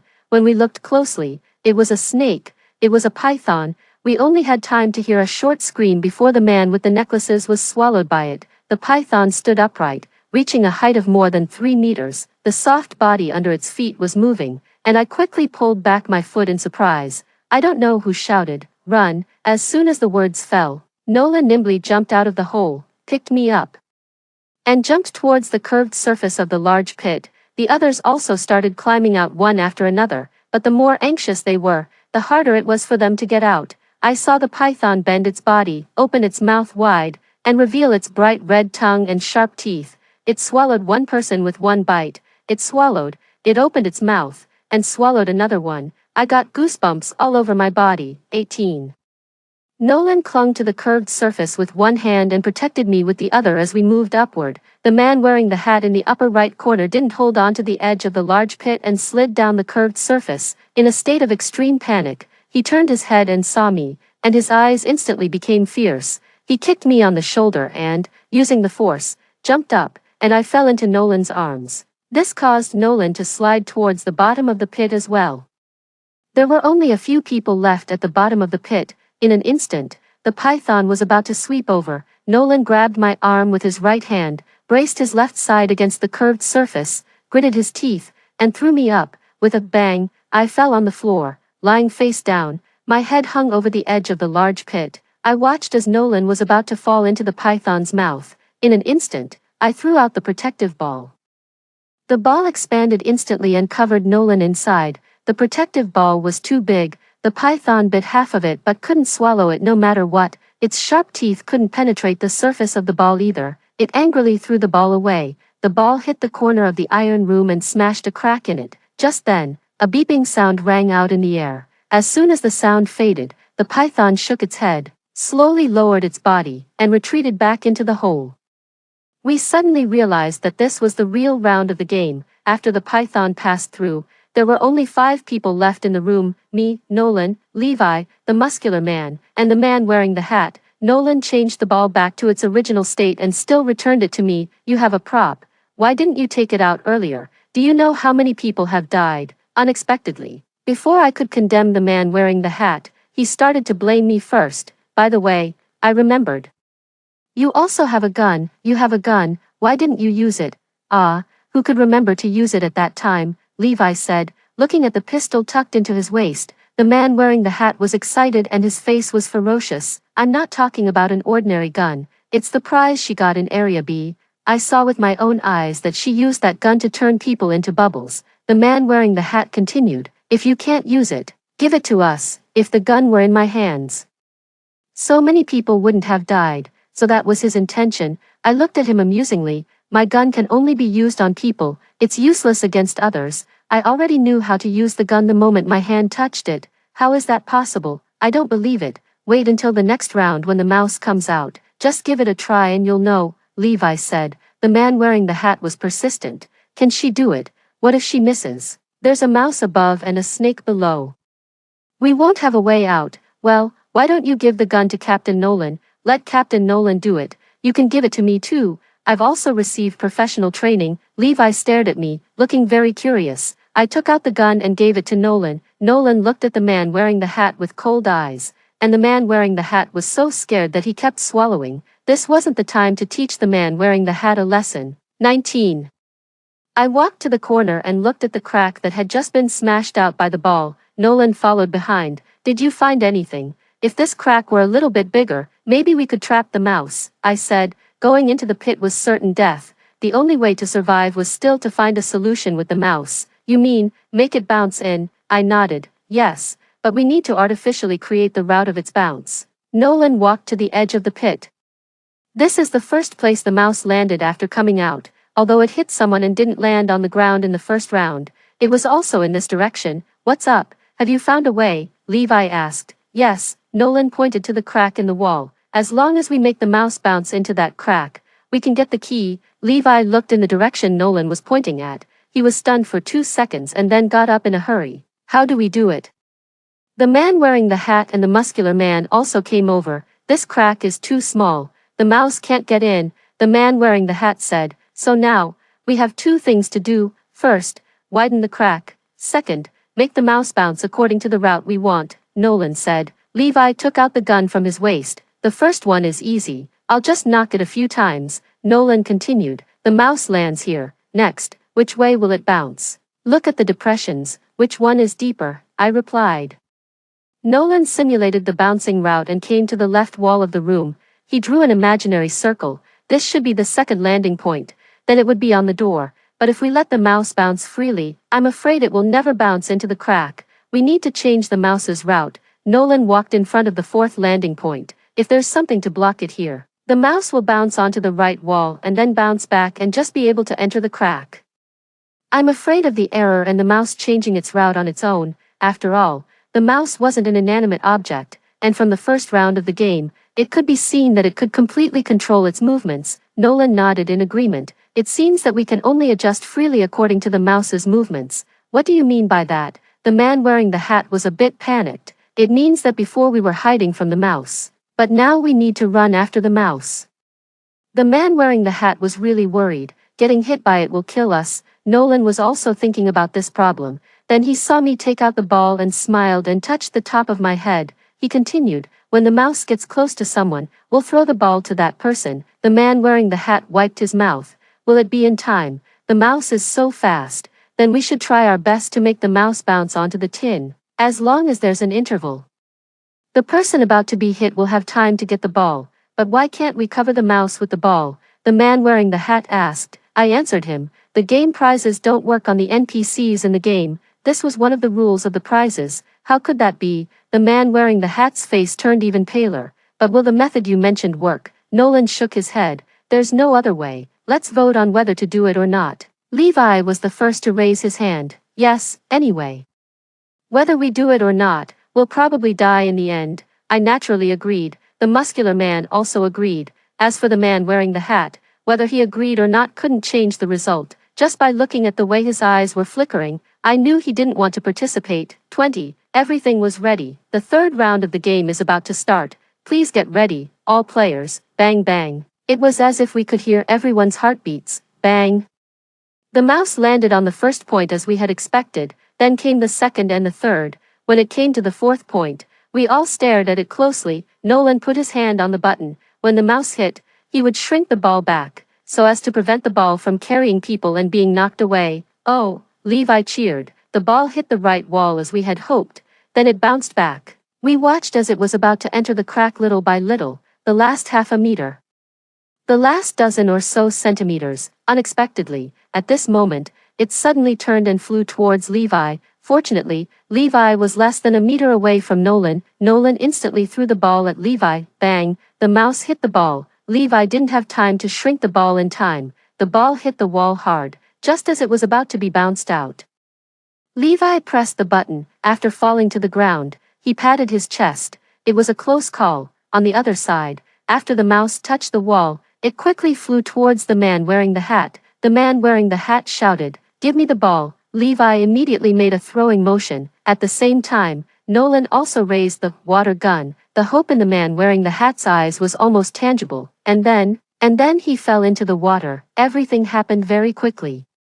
The bullet hit the mouse first, but the mouse didn't change at all. Levi made a throwing motion, but the ball wasn't thrown out. The few of us didn't have time to blame Levi. because the mouse's next target was me. It was so dazzling that it felt like several people were running towards me. My brain was running rapidly, thinking about what to do when a sudden pain came from my stomach. Then I was quickly covered by something soft. It was Levi who threw the ball to me, before I could react. I was pushed away again, and then I watched helplessly as the muscular man flew towards the large pit. He held the mouse tightly with both hands. Before entering the water, he pulled out the key around the mouse's neck and threw it hard onto the floor. Levi quickly ran over to pick up the key and then quickly ran to the door. The key turned, and in the blink of an eye, we were out of the game. The warehouse was still the same warehouse, but now there were only 3 of us left, me, Nolan, and Levi. 21. Levi stuffed the key into his pocket and smiled at Nolan. I didn't dare to throw the ball to the guy wearing the hat. I was afraid he wouldn't let go of it once he got it. Nolan nodded. Levi just didn't throw the ball to the man wearing the hat. Levi then turned to me and said, "Don't be too sad." The muscular guy didn't want to live anymore. It was the muscular man who pushed me away. I probably would never forget the sad and relieved expression on his face before he entered the water. Why? Was it because of his girlfriend? I always felt it wasn't just that. Levi nodded. When the python attacked him, his girlfriend stood in front of him. If I hadn't pulled him, he would have wanted to follow his girlfriend into the snake's mouth. Just then, 14 stone statues landed in front of us at the same time. If we looked closely, we would find that they were in the same position and posture as before they entered the game. Perhaps the sound of the stone statues landing alerted the people outside. A commotion came. Then the door of the warehouse was opened. Oscar ran in with a look of surprise on his face. He hugged me tightly. "It's good that you're okay. It's good that you're okay. You scared me to death. Are you hurt? Let me take a look." His eyes were red. He looked me up and down and even asked me to turn 360 degrees for him to see. For the sake of his almost crying, I could only cooperate with him. Nolan coughed twice beside us. Oscar looked at him with a flattering smile. "Captain, you're okay too. That's great." Nolan rarely joked. "I thought you couldn't see me." When we walked out of the warehouse, we saw that there were people everywhere outside. Maxwell and Lawson stood on both sides of the warehouse with their guns raised. Oscar said, "This place was almost burned down just now. The people knew that you had entered the game and were scared. They thought there was a passage to the game area in the warehouse. In the apocalypse, everyone's psychology was extremely fragile. At the slightest sign of trouble, they would take extreme actions." We were escorted away by the security team. The crowd was in an uproar. Someone shouted, "Just leave like this. Tell us what happened. Where's my son? Why didn't my son come out? Everyone's out. Let's burn the warehouse down quickly." Someone from the base department replied with a loudspeaker. "We will issue a notice later. Please go home first." Unfortunately, no one responded. We were taken to the door of a small conference room. The person in charge of the security team stretched out his hand to me. "Please hand over the gun to me." Seeing that I didn't move, he explained, "After all, it's a dangerous weapon. Please hand it over to us for temporary custody." The water gun was with Nolan. He handed it over. The person in charge of the security team took it and looked at it, and then stuffed it into his own pocket. I was taken into the conference room in front of me, while Nolan and Levi were taken to the sides. A man wearing a white coat sat at the front of the conference table. He pushed his glasses and said to me, "Hello, I'm the deputy director of the Scientific Research Institute. Please tell me in detail what happened to you in the game." One person beside him held a camera and pointed it at me. "Don't be nervous. We're just recording it," he soothed me. Presumably, they were afraid that we would deceive them, so they separated us to ask, "Was there no prize in this game?" I replied, "No." The man in the white coat smiled. "Okay, I've finished asking. Thank you for your cooperation." When I came out, Maxwell and Levi were already waiting outside. The person in charge of the security team took us to a new apartment. "You need to live together temporarily for the convenience of our protection. The people haven't been appeased yet, and the base is worried that you will be harassed by the people." That's what he said, but whether to believe it or not depends on the individual. 22. I was a bit surprised when Maxwell knocked on my door. He sat on the only chair in my room, cracked open an egg, and peeled it carefully. I can only infer that one of the triggering conditions of the game is the number of people. I don't know about the others. "Do you have any ideas?" he asked as if it were very casual. "I don't have any ideas," I replied. Maxwell continued, "Along the way, there were 24 people, 12 people, 17 people. In fact, there have been all these numbers, but the game wasn't triggered until you came." I stared straight at him. His words were too suggestive. Maybe it's because we haven't reached a special place, I said. Maxwell broke off a piece of egg white and put it in his mouth. I sent a message to a teammate in our company some time ago, but you know that all communication has been cut off now. And the message couldn't be sent at all. After entering the base, I happened to have more free time, so I just tinkered with it a bit. Guess what? I asked following his words. What happened? He smiled and said, I actually received a reply from that teammate. Guess what he replied? I shook my head. I can't guess. He put the last bit of egg white in his mouth. He said they also encountered the same situation. They clearly hadn't entered the game area before until they met a little boy. The game started to be triggered continuously. Can you tell me why? Why, of course, it's because another triggering condition of the game is to have a real game player like me. At the same time, the monster nanny on the ground shook its body, stood up again, and rushed over. Area C of the game is a test area and is only open to the selected initial players personally chosen by the Doomsday game. If you successfully pass the level, you will be included in the Doomsday game system and become one of the triggering conditions of the game. My ability to see is the reward given by Area C of the game. I have to say that Maxwell is really smart. If I say that it's indeed related to me, will you abandon me? Maxwell held the egg yolk in front of me. I frowned and refused. I don't eat egg yolks. Maxwell smiled. If we were afraid of death, would we have rushed to pick you up? I smiled too. The Doomsday game will continue. The human cleansing plan will not stop. Story 2. I run a small convenience store at the entrance of the village, barely making enough each month to get by. The day the zombie outbreak happened, my first instinct was to close the shop and run for my life. Unexpectedly, the usually smooth rolling shutter door just wouldn't budge. Your supermarket has been incorporated by the Interstellar Rescue Association, ID number 09462. Please continue normal operations during the apocalypse. 1. I sat despondently at the cash register, watching the zombies shamble outside. It wasn't that I was brave or skilled, but I was coerced by this bizarre system that suddenly appeared. It claimed to be the AI of the Interstellar Rescue Association, whose mission was to maintain peace and security in the universe. I just happened to be the lucky one chosen to keep the store open even after the zombie outbreak. Are you sure I'm the lucky one, not the unlucky one? A zombie outside suddenly growled at me, startling me so much that I almost spilled water on myself from the thermos I was holding. Of course, boss. Haven't you noticed that the zombies can only linger 3 meters away from the store entrance? I've noticed. A primary protective shield has been installed outside your supermarket, effectively isolating any zombies within a 3-meter radius. It's safe, sure, but we're running low on stock in the store, and once it's sold out, we can't restock. It can't be that they still force me to keep the doors open with no goods to sell. However, the AI simply pulled up a holographic screen in front of me. All categories of goods in your supermarket have been identified. You can select the corresponding category in the system's marketplace to restock with just one click.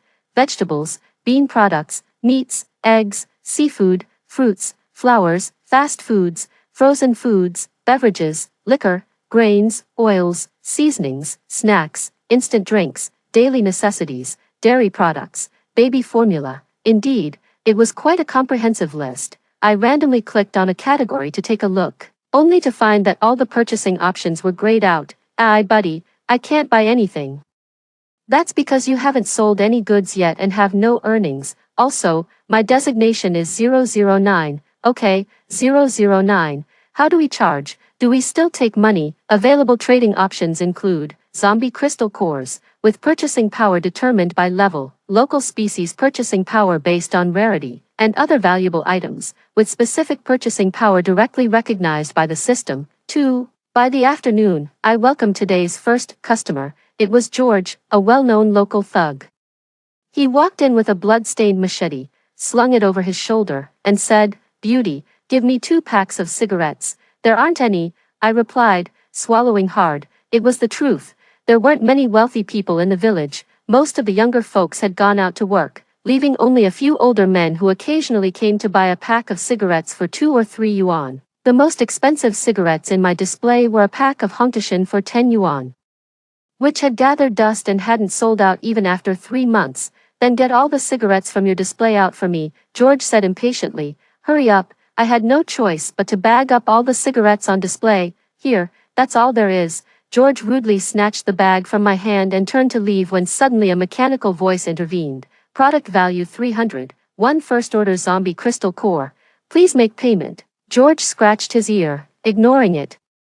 But before he could leave the store, his body twitched, and he collapsed unconscious. What happened to him? No need to worry, this is an internal security program for $0 consumers. Oh, good, as long as there's no fatality, he can squirm all he wants. George bullies men and women in the village and always leers at me with those creepy eyes. He had it coming. I placed the cigarettes back in the display case. No money, no cigarettes. Half an hour later, George finally regained consciousness, visibly shaken by whatever he had seen in his stupor. Actually, before I could finish, he glanced at me in horror, didn't even pick up his machete, and just ran away. Actually, I wanted to tell him that his machete could be traded in the system for a single cigarette. 3. As the store manager, I do have some privileges, such as access to basic daily survival items in the system's marketplace, which the system identifies and allows me to take for free. I feel like having fish-flavored pork shreds and clay pot rice. Can you arrange that? A serving of shredded pork clay pot rice has been claimed. You have 3 opportunities to claim food daily. That's not bad. I was already a super homebody, so having a cozy little nest in this post-apocalyptic world is more than enough for me, especially since I can have whatever I want to eat without having to cook it myself. It's practically paradise. The supermarket's operating hours set by the system are from 9 a.m. to 5 p.m. Unexpectedly, I've also started living a regular 9 to 5 work life. My house is a 3-story building with the supermarket on the first floor, the second floor used as a warehouse, and living quarters on the 3rd floor. Long before the zombie outbreak, the village had already lost water and electricity, but there was still a bit of warm water left in the water heater. I couldn't bear to use it for showers. Thinking of saving it for when I get thirsty. Boss, today's sales were 0. Please make sure to try harder tomorrow. I slumped on the sofa, lazily responding, that's pretty normal, isn't it? It's the end of the world out there. Everyone's hiding at home. Who would come to the supermarket to buy stuff, especially the people in the village? Every household has stockpiled food. Staying home for 10 days to half a month is no problem at all. From the fact that George came to the supermarket before just for cigarettes rather than food, it's clear that no one is really short on food for the time being. Increasing sales can unlock the supermarket's internal self-sustaining electrical and water systems. Water, electricity. I sprang up from the sofa like a carp leaping up. Tomorrow, I must focus on business. The first step in business is advertising. I found an old promotional board and started to make adjustments with a marker. Grand opening of the Apocalypse supermarket, limited time 20% off. Items in the supermarket can be exchanged with zombie crystal cores or local rare items. Specific purchasing power to be determined by the supermarket. Warning, do not attempt to get items for free inside the store, or terrible things will happen.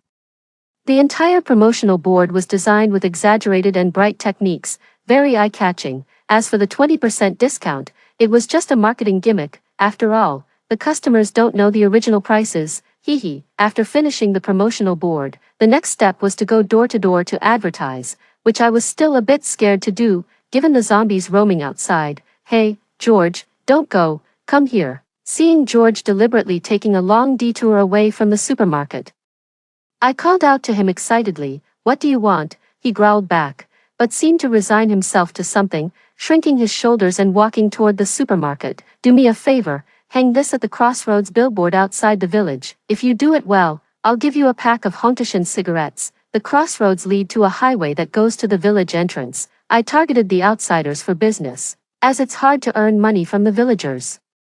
Those old men and women would account for every cent. Okay, George took the board. Pay a deposit first. A deposit, damn, just give me a cigarette to smoke first. George seemed a bit restless, scratching his head. I guessed he was craving a smoke, but it's really hard to buy one at this time. No problem. The promotional board hung for 3 whole days, and still, not a single customer came to the shop. That George, he didn't trick me, did he? I mused weakly. Leaning on the cashier counter, even though I had food and drink, I hadn't taken a bath in 5 days. For a young girl, this was fatal, especially since I could already smell a sour stench coming from my body, worsened by the high temperatures of July. Ugh, excuse me, is this the Apocalypse supermarket? A pleasant voice rang out, sounding like heavenly music to my ears at that moment. Yes, Yes, that's right. Big brother, what do you need? I'm looking to trade for some supplies. I might need quite a bit. I saw on a roadside billboard that you can buy things with zombie crystal cores. Do you think these will be enough? After saying this, the man took off the backpack he was carrying and placed it on the counter. I took one look and was impressed. It was a whole bag of crystal cores. This was my first time seeing these things up close. They had transparent shells of various sizes with colorful crystals wrapped inside. Rather attractive, almost like actual crystals, boss.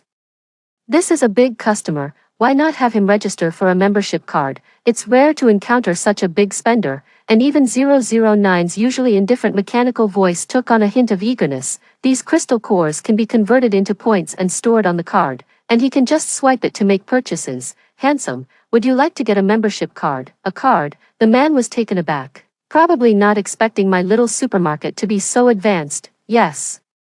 The crystal cores can be converted into points which will be stored on the card, then you can simply swipe the card to get whatever you need.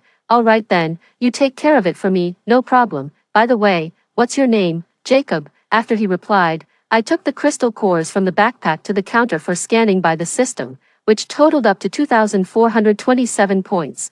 Once the scan was complete, the crystal cores vanished, and a semi-transparent card displaying Jacob 2427 appeared in my hand. Here's your membership card, your name is on the front, and the points are on the back. Our supermarket doesn't have facial recognition, so make sure you keep your card safe. Oh, and if it's convenient, please recommend our supermarket to your friends and family. Will do? I got it. Jacob then proceeded to spend all the points on his card. The purchasing power of the crystal cores was quite decent. 1 point was roughly equivalent to $1 in normal times, and the internal pricing of the supermarket hadn't inflated significantly despite the apocalypse. For instance, a pack of instant noodles that originally cost 3.5 yuan was now priced at 5 points, and apples were 10 points per kilogram. Still very affordable. This transaction proved to be very fruitful, as I now had utility rights for a whole month inside the supermarket, bathing and watching shows, lying in the long mist bathtub. I let out a comfortable sigh. After the bath, nestled on the plush sofa watching shows, with a table laid out with stir-fried rice noodles from Xinjiang, milk tea, and fruits. The drama was one I had downloaded a long time ago, although I had seen it before. Watching it again felt like rediscovering it. Enjoying life. That's what truly matters, isn't it? The next morning, some villagers dared to venture to the supermarket door. I thought they finally decided to come and shop, but they actually came to ask why my house still had electricity.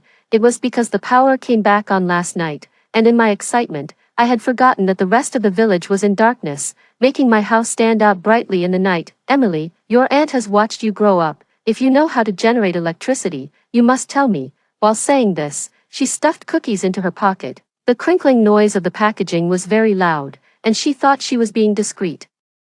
After stuffing a full packet, she reached for another. Auntie, the flashlight runs on AA batteries. Generating electricity is too complex for me. You think too highly of me. After saying this, worried she might get confused, I directly pulled out the tightly packed cookies from her embrace. She had stuffed them in too tightly. It felt like the biscuits were all crushed. As a conscientious vendor, I definitely couldn't sell these broken biscuits to customers, so I had to grudgingly consume them myself. He, educated folks really are different from us villagers, my aunt said with a forced smile, her face showing no shame about being caught, but rather annoyance at not managing to get a little extra for herself. After a few back and forths, as she was leaving, she still couldn't resist and snatched a handful of lollipops from the cash register. In the past, a few lollipops weren't worth much, and following the principle of not arguing with unreasonable people, I would have just turned a blind eye. But now, the supermarket's new boss was the system, and it didn't tolerate such behavior. It delivered an electric shock, and Aunt collapsed to the ground. Maybe it was because of her age. Her physical condition couldn't compare to that of younger folks like George. She lay there on the ground for over 2 hours before she slowly came to. The first thing she did upon waking was to look at me in terror, then she scrambled up and ran out. However, because she didn't take the candies out of her pocket, she stumbled and fell flat on the ground again. My apologies, I forgot to take the lollipops out of her pocket. Of course, I would never admit that it was intentional. The next day, my aunt's son, Isaac, came to the store with a group of people to cause trouble. claiming that his mother seemed disturbed and traumatized when she returned home the night before. Why are you so sure it was my fault? There are so many zombies on the streets, don't you see them? I could never admit it. My store was equipped with surveillance cameras. There weren't many zombies in the village recently, most had been dealt with by the local youth. It was just that my store was by the roadside, where occasionally some could still be seen. Isaac glanced cautiously towards the store entrance and said fiercely, "At this time, not only is your store open, but it still has power. It must be because my mom discovered your secret, and then you maliciously retaliated against her." Like what secret? I was somewhat speechless, but Harrison clearly didn't care what the secret was. It seemed he just wanted an excuse to steal. "Guys, let's do it," he commanded, and his group began frantically looting the shelves. System. What should I do in this situation? We suggest you find a safe place to hide and ensure your personal safety. The current security protocol of the supermarket is too low to protect the store manager. Alright, I hid in a corner under the cashier counter, and only after Harrison and his group had nearly cleared out did I poke my head out. "Humph, good that you know your place," Harrison said, weighing the loot bag in his hand, satisfied, as they prepared to leave. They hadn't even made it out of the store when they all convulsed and collapsed to the ground. I then ran over to open the bags in their hands and kicked each one. "That's what you get for trying to steal. Now I have to clean up your mess, boss." "Hi, welcome to the Doomsday Supermarket." I looked at the people outside, my eyes lighting up. Previously, a major customer, Jacob, came again today, and this time, he brought 3 people with him, each carrying heavy bags undoubtedly filled with crystal cores, these on the floor. "You mean this?" I quickly kicked the people aside to clear a small path to the store. They all wanted to rob the store, but don't worry, I've handled them all. "Leader John, this isn't some kind of trap, right?" The man behind Jacob cautiously tugged at his sleeve and whispered, "We must be careful with our words. I'm a legitimate businessman and the products in my store are genuine, high quality, and priced fairly." Deceiving neither old nor young, I promptly stated with seriousness, "The first day a group of major clients visited, I couldn't afford to leave them with a bad impression." Despite their skepticism, the 3 men following Jacob still stepped into the store. "My name is Joseph, and this bag contains the crystal cores I brought," he said, upon opening the bag. Wow, it was packed full, even more so than the one Jacob had brought before. The 2 men following him were James and Julian, each carrying a full bag of crystal cores as usual. It was hard to imagine how effortlessly they must have dealt with the zombies, perhaps clearing them out as easily as popping beans, likely having wiped them out for miles around. Having heard about it from Jacob, all 3 of them took the initiative to request membership cards, which perfectly suited my intentions. After verifying their names and the points to be exchanged, I handed over their newly created cards. There was a bit of an incident in the store today. A large portion of the merchandise is in those bags on the floor. Feel free to look through them. These 3 were precisely the type of customers every shop owner loves. They briefly rummaged through the bags on the floor and each came to the checkout with 2 bags. While I was scanning the items, James, who had earlier accused me of running a shady business, scratched his head and sheepishly said, "I see now that your store was really robbed. I apologize for my earlier words. Next time you encounter such a situation, feel free to ask for my help. It's okay, you've bought so much today. I'll throw in some gifts," I said generously with a smile. Walking towards the bags next to Harrison, I remembered he had taken mostly cigarettes. His bags practically emptied an entire cabinet of them. Giving away cigarettes as freebies was allowed by the system. After all, they were important customers. And for men, even if they don't smoke themselves, it's always good for favors. I hadn't even reached Harrison when he woke up, saw me, and in a panic, scrambled up and ran towards the exit. He tripped over a bag by his feet due to his haste, fell, and in a flustered rush to get up, tripped again over a comrade lying on the ground, taking another nasty fall. "Take it easy, be careful," I said kindly. But Harrison just kneeled down abruptly. "Madam, ancestor, I beg you, please let me go. I won't dare do it again, I beg you." His face smeared with tears and snot, he kept kowtowing to me, instantly creating an awkward atmosphere in the store. "Hey, I've forgiven you, now hurry up and leave," I said, as this was clearly affecting my business. Seeing this, including Jacob, the 4 men immediately took a defensive stance, eyeing me warily. Silently, I shed metaphorical wide noodles like tears in my heart. "How do I explain to you, my major customers? if everything's settled then. We'll be leaving, James took the initiative. All right, and don't forget your freebies. No need for the gifts, he said, and the four of them dashed off. I watched their retreating figures, sighing with a hint of melancholy. Good news for today, I gained 3 new clients. Bad news, I was mistaken for running a shady business, and they might never visit again. I'm genuinely curious about what exactly happens to these people when they're unconscious that they wake up in such a terrified and frantic state. What they see represents their deepest fears, like Harrison, whose innermost fear is a chainsaw killer. While he was unconscious, he was chased by a chainsaw killer who looked just like you, captured, and then tied up on an operating table, threatened with a chainsaw aiming at his privates. Oh, now I understand, it was indeed quite terrifying.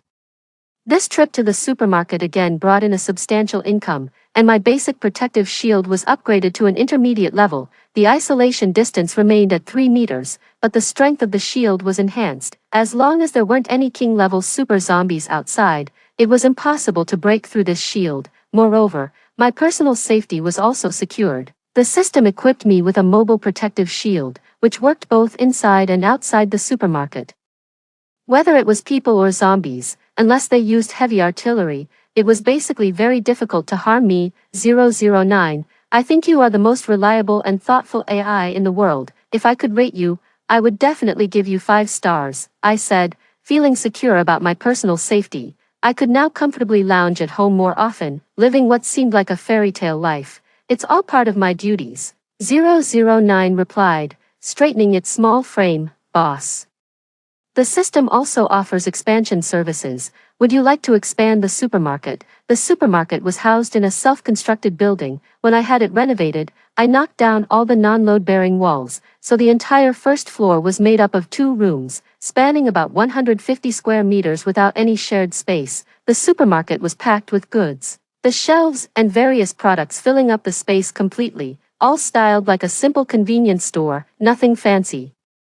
It would be great to expand it into the kind of large supermarket found in county towns. Of course, it would be great to expand, but my house is right by the roadside, and there's no extra space to build. Don't worry, boss, our supermarket expands internally. The next morning, I finally understood what 009 meant by internal expansion. From the outside, the house looked the same, but inside, the space had tripled. The most obstructive part of the room had been a wall in the middle, which was now gone. The first floor had become one whole space. It was neatly arranged with shelves stocked with orderly goods. The entire supermarket was automatically divided into sections for fresh produce, snacks, daily necessities, and more. Previously, I only had 1 freezer and 1 beverage cooler. Now, there were several freezers and a row of coolers filled with various drinks, common ones like cola, Sprite, and orange juice, and also some unusual ones with labels in foreign languages.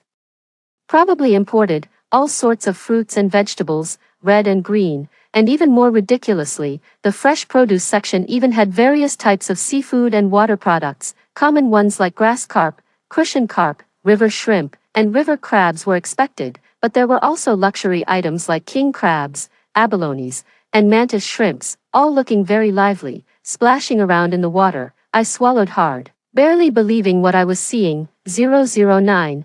Is this my supermarket? Yes.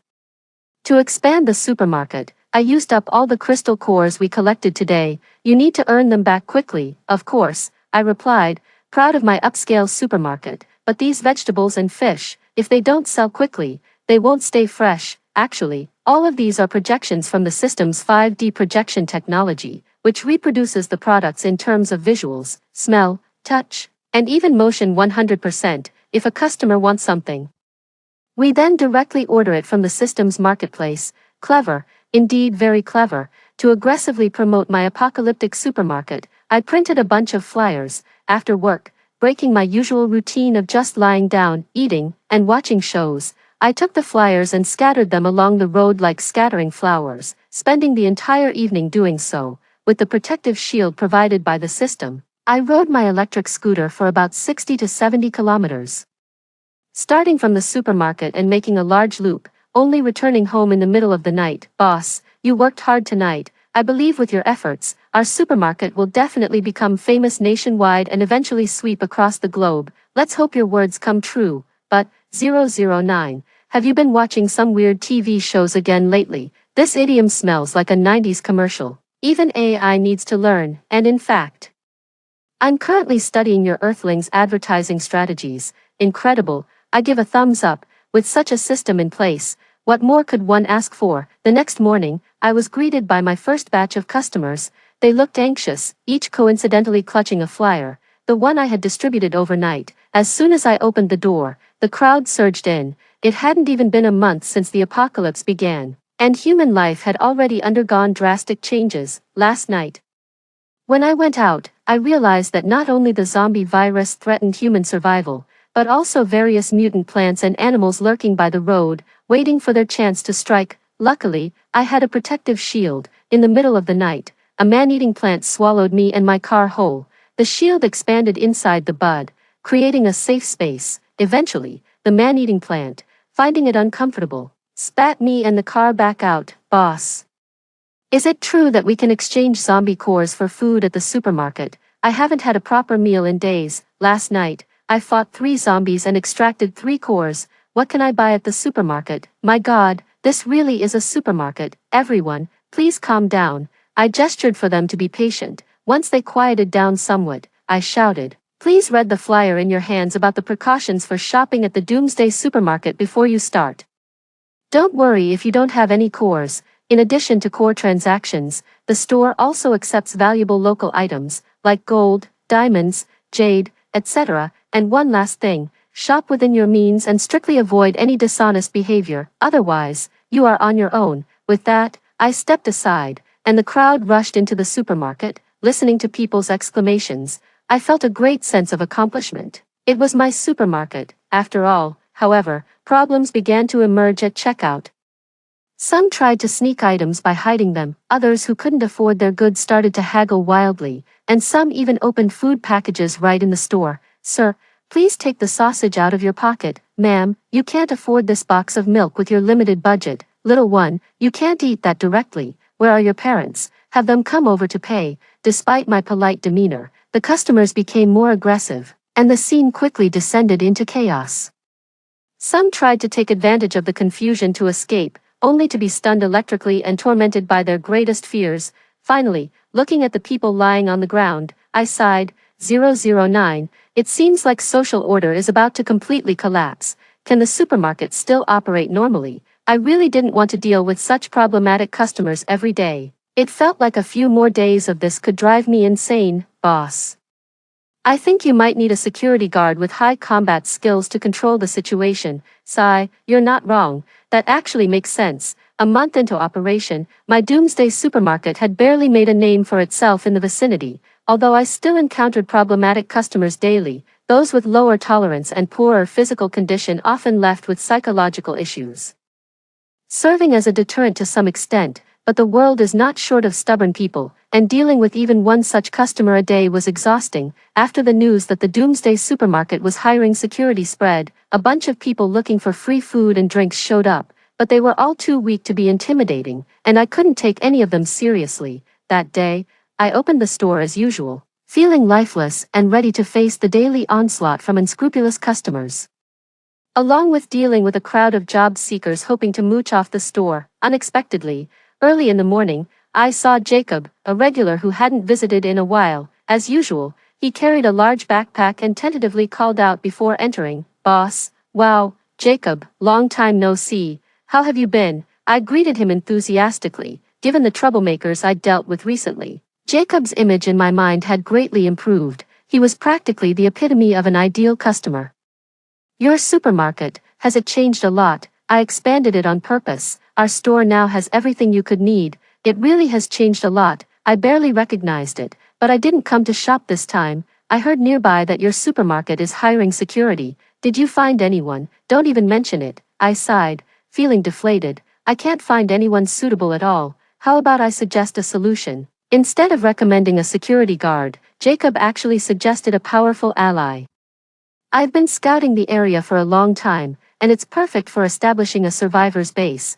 If all goes as planned, the base will be located to the southwest of the village, only 3 kilometers straight from your supermarket. If you're willing to become the base's dedicated supplier, I can arrange for you to meet with the head of the base to discuss the details. I was very tempted by Jacob's proposal, but I still had some concerns, hesitatingly saying, I've been my own boss for so long. Used to my freedom, I don't like being restricted. If I start supplying exclusively to the base, won't I lose some of that freedom? Being sheltered by a powerful entity is great, but it comes with many restrictions. Offering the base some discounts is necessary, which I can accept.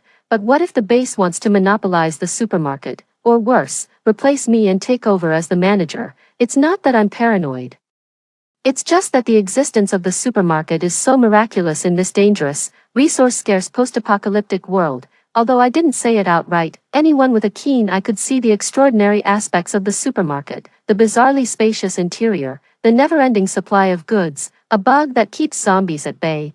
Any one of these features would draw countless people. Don't worry, the sovereignty of the supermarket remains in your hands.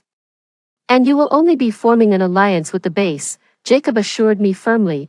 I just want to ensure the supermarket is well protected. Its existence is too important. With severe plant mutations making the land unfit for agriculture, there will be a drastic shortage of food in the future. The supplies in your supermarket will be humanity's salvation. Humanity's salvation, my goodness. Jacob was really laying it on thick. I quickly waved him off. I couldn't possibly claim that.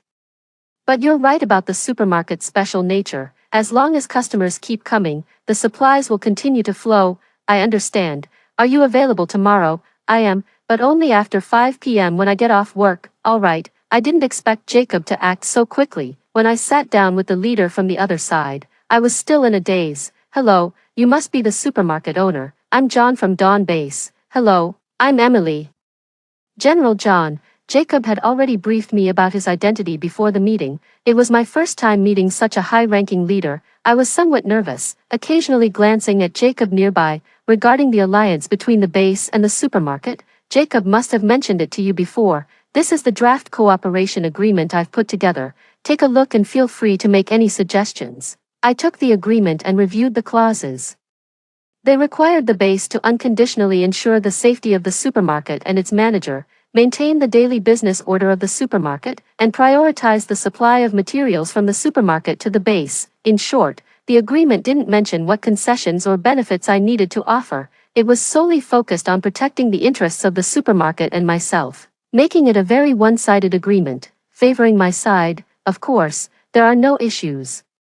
Let's happily decide on this, I said, putting down the agreement and breathing a sigh of relief. It seemed Jacob was right. The base really wanted to offer itself as a free support for me. That's great, a pleasant cooperation, boss. After signing, I also made a membership card for General, because, as he said, to show the sincerity of the cooperation, he had brought a van full of crystal cores. Yes, a whole van full. When had I ever seen such a grand gesture? 009 was ecstatic in my mind. Get the card, the crystal cores, ranging from first to third tier, totaled up to about 100,000 points. General chose not to buy supplies but instead gave the card to me. Boss, this card represents the sincerity of the alliance between Dawn Base and Apocalypse Supermarket. A van of crystal cores is trivial for the base, whose strength is far greater than you imagine. So please accept this card. Thank you, General. With the conversation at that point, it would have been awkward not to accept, so I reluctantly did. Seeing the increasingly abundant goods in the supermarket, I was quite tempted, but the system's rules are strict and upright. Even I, the manager, couldn't use the supermarket's goods without points, except for some necessities. Now, looking at the card in my hand, I temporarily achieved financial freedom. The system store also had many items not available in the supermarket, which could still be exchanged with points. First, I spent 10,000 points to get 009 a mechanical body. Boss, you actually were willing to get me a body. Empathy matters. This way, whenever the system had something good, 009 would think of me first. 009 chose a body of a cold, stunning lady, 178 centimeters tall, while I was only 158 centimeters. 009. Can you also upgrade my body? I'd really like to be taller. In theory, it's not possible. In practice, it's even less feasible. Boss, being short is okay. It's quite cute, 009 said, patting my head in a comforting manner. Somehow, 009 seemed to be becoming more human-like. probably a characteristic of advanced civilization created intelligent beings. The next day, the base sent two familiar faces, Joseph and James, to the supermarket to serve as door gods, mainly to deter and maintain order. Hello, my name is James, and I've been assigned by Dawn Base to ensure the safety of the supermarket.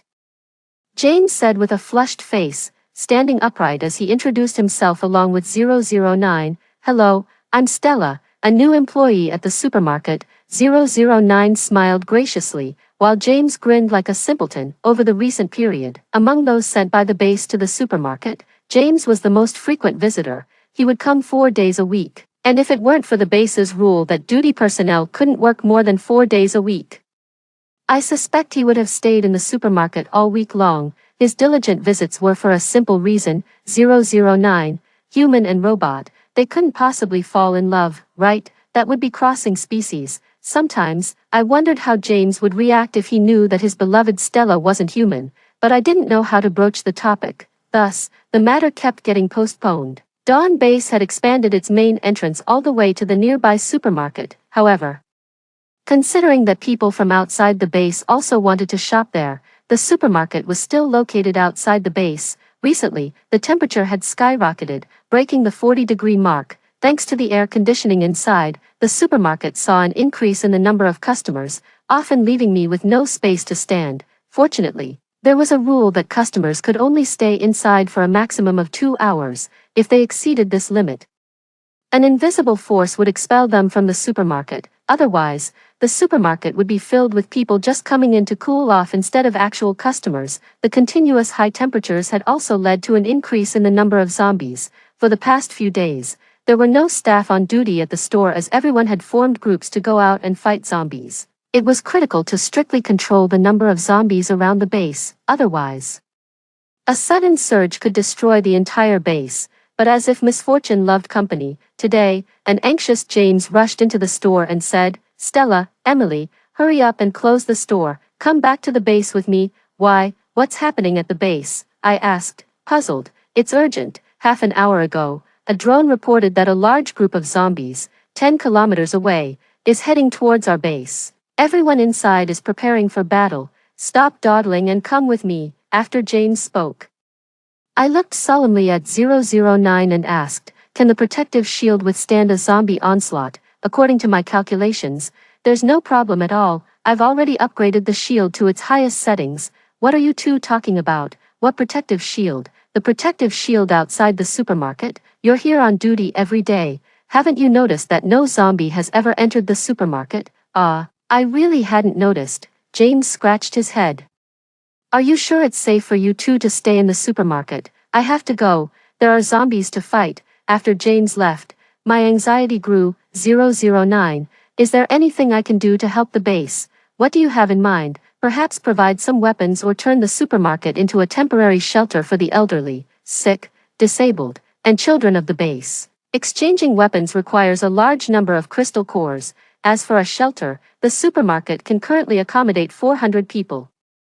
Unless we use a large number of crystal cores to expand the interior, we could accommodate about 1,200 people. 009's calm and collected tone slightly eased my anxiety. Crystal cores aren't a problem. I'll contact Jacob. The base had rebuilt its signal tower, but the connection was unstable and often dropped. I pulled out my phone and hurriedly tried to call Jacob. After several attempts with no answer and even some signal issues, I exclaimed, why can't I contact anyone at such a critical moment? Who are you trying to reach? Just as I was speaking, Jacob, dressed in combat gear and carrying a gun, appeared at the supermarket entrance. I rushed over to share my thoughts. What kind of weapons can your supermarket provide? Let's see. I turned around and started browsing through the weapons section of the store. The variety of firearms, ammunition, and even different types of military tanks with strings of zeros were dazzling and a bit overwhelming. For safety and harmony, the store policy allowed only one type of weapon to be purchased per month,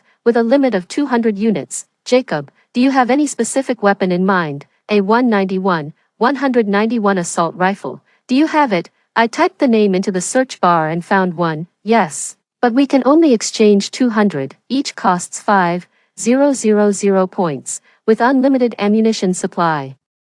That's a total of 1 million points, right? Wait a moment. Jacob dashed out the door, disappearing in a flash. I rubbed my eyes. 009, I wasn't dreaming, right? I was just talking to Jacob. You weren't dreaming. You've just been cooped up at home for too long. If this world has zombies, why wouldn't it have people with special powers? Wow, people with special powers. What have I missed? So, Jacob has special powers too, then. I shouldn't worry too much about the zombie siege. But 009 has really come into its own. It's now developing along the lines of a cold and venomous beauty, not mincing words when talking to me. I later found out that all people with special powers lose their abilities inside the supermarket, which is why I had never noticed their existence for such a long time. Jacob returned quickly, driving over in a large pickup truck filled to the brim with crystal cores. General was right, the Dawn base really is powerful. After exchanging the firearms, Jacob took off with a truckload of guns and ammunition, but before he left, he gave me 2 rifles. Take these. Although it's safe inside the supermarket, you should always be cautious and protect yourself. I excitedly handled the gun. As a legal citizen of China, this was my first time touching such a thing. 009, I'm so excited to have a gun. Don't get ahead of yourself. It's just a gun. Would you dare to go out and fight zombies? 009 said disdainfully. But perhaps being sarcastic was its true nature. Why wouldn't I? I'm a woman shielded by a protective cover, upgraded to the highest level. I could offer my hand to a zombie to chew, and it probably couldn't even break my skin with its rotten teeth. With so many zombies moving together, there must be a leader. Let's circle around back and strike at the heart of the zombie stronghold, aiming for the head of their leader. That sounds thrilling. As a homebody, I rarely participate in such exciting outdoor combat activities, but it reminds me of those days dominating the battlefield in survival games. However, today it's for real. I carried the gun and sneaked towards the back of the zombie horde with 009. No wonder they call it a zombie tide. This mass of dark heads moved slowly and silently towards the base, looking from a distance like a surging tide of black venom. What's that in the middle? 009's vision is excellent, almost like a telescope, and it spotted something strange in the middle of the zombie group. It's too far. I can't see clearly. I'll take a photo for you.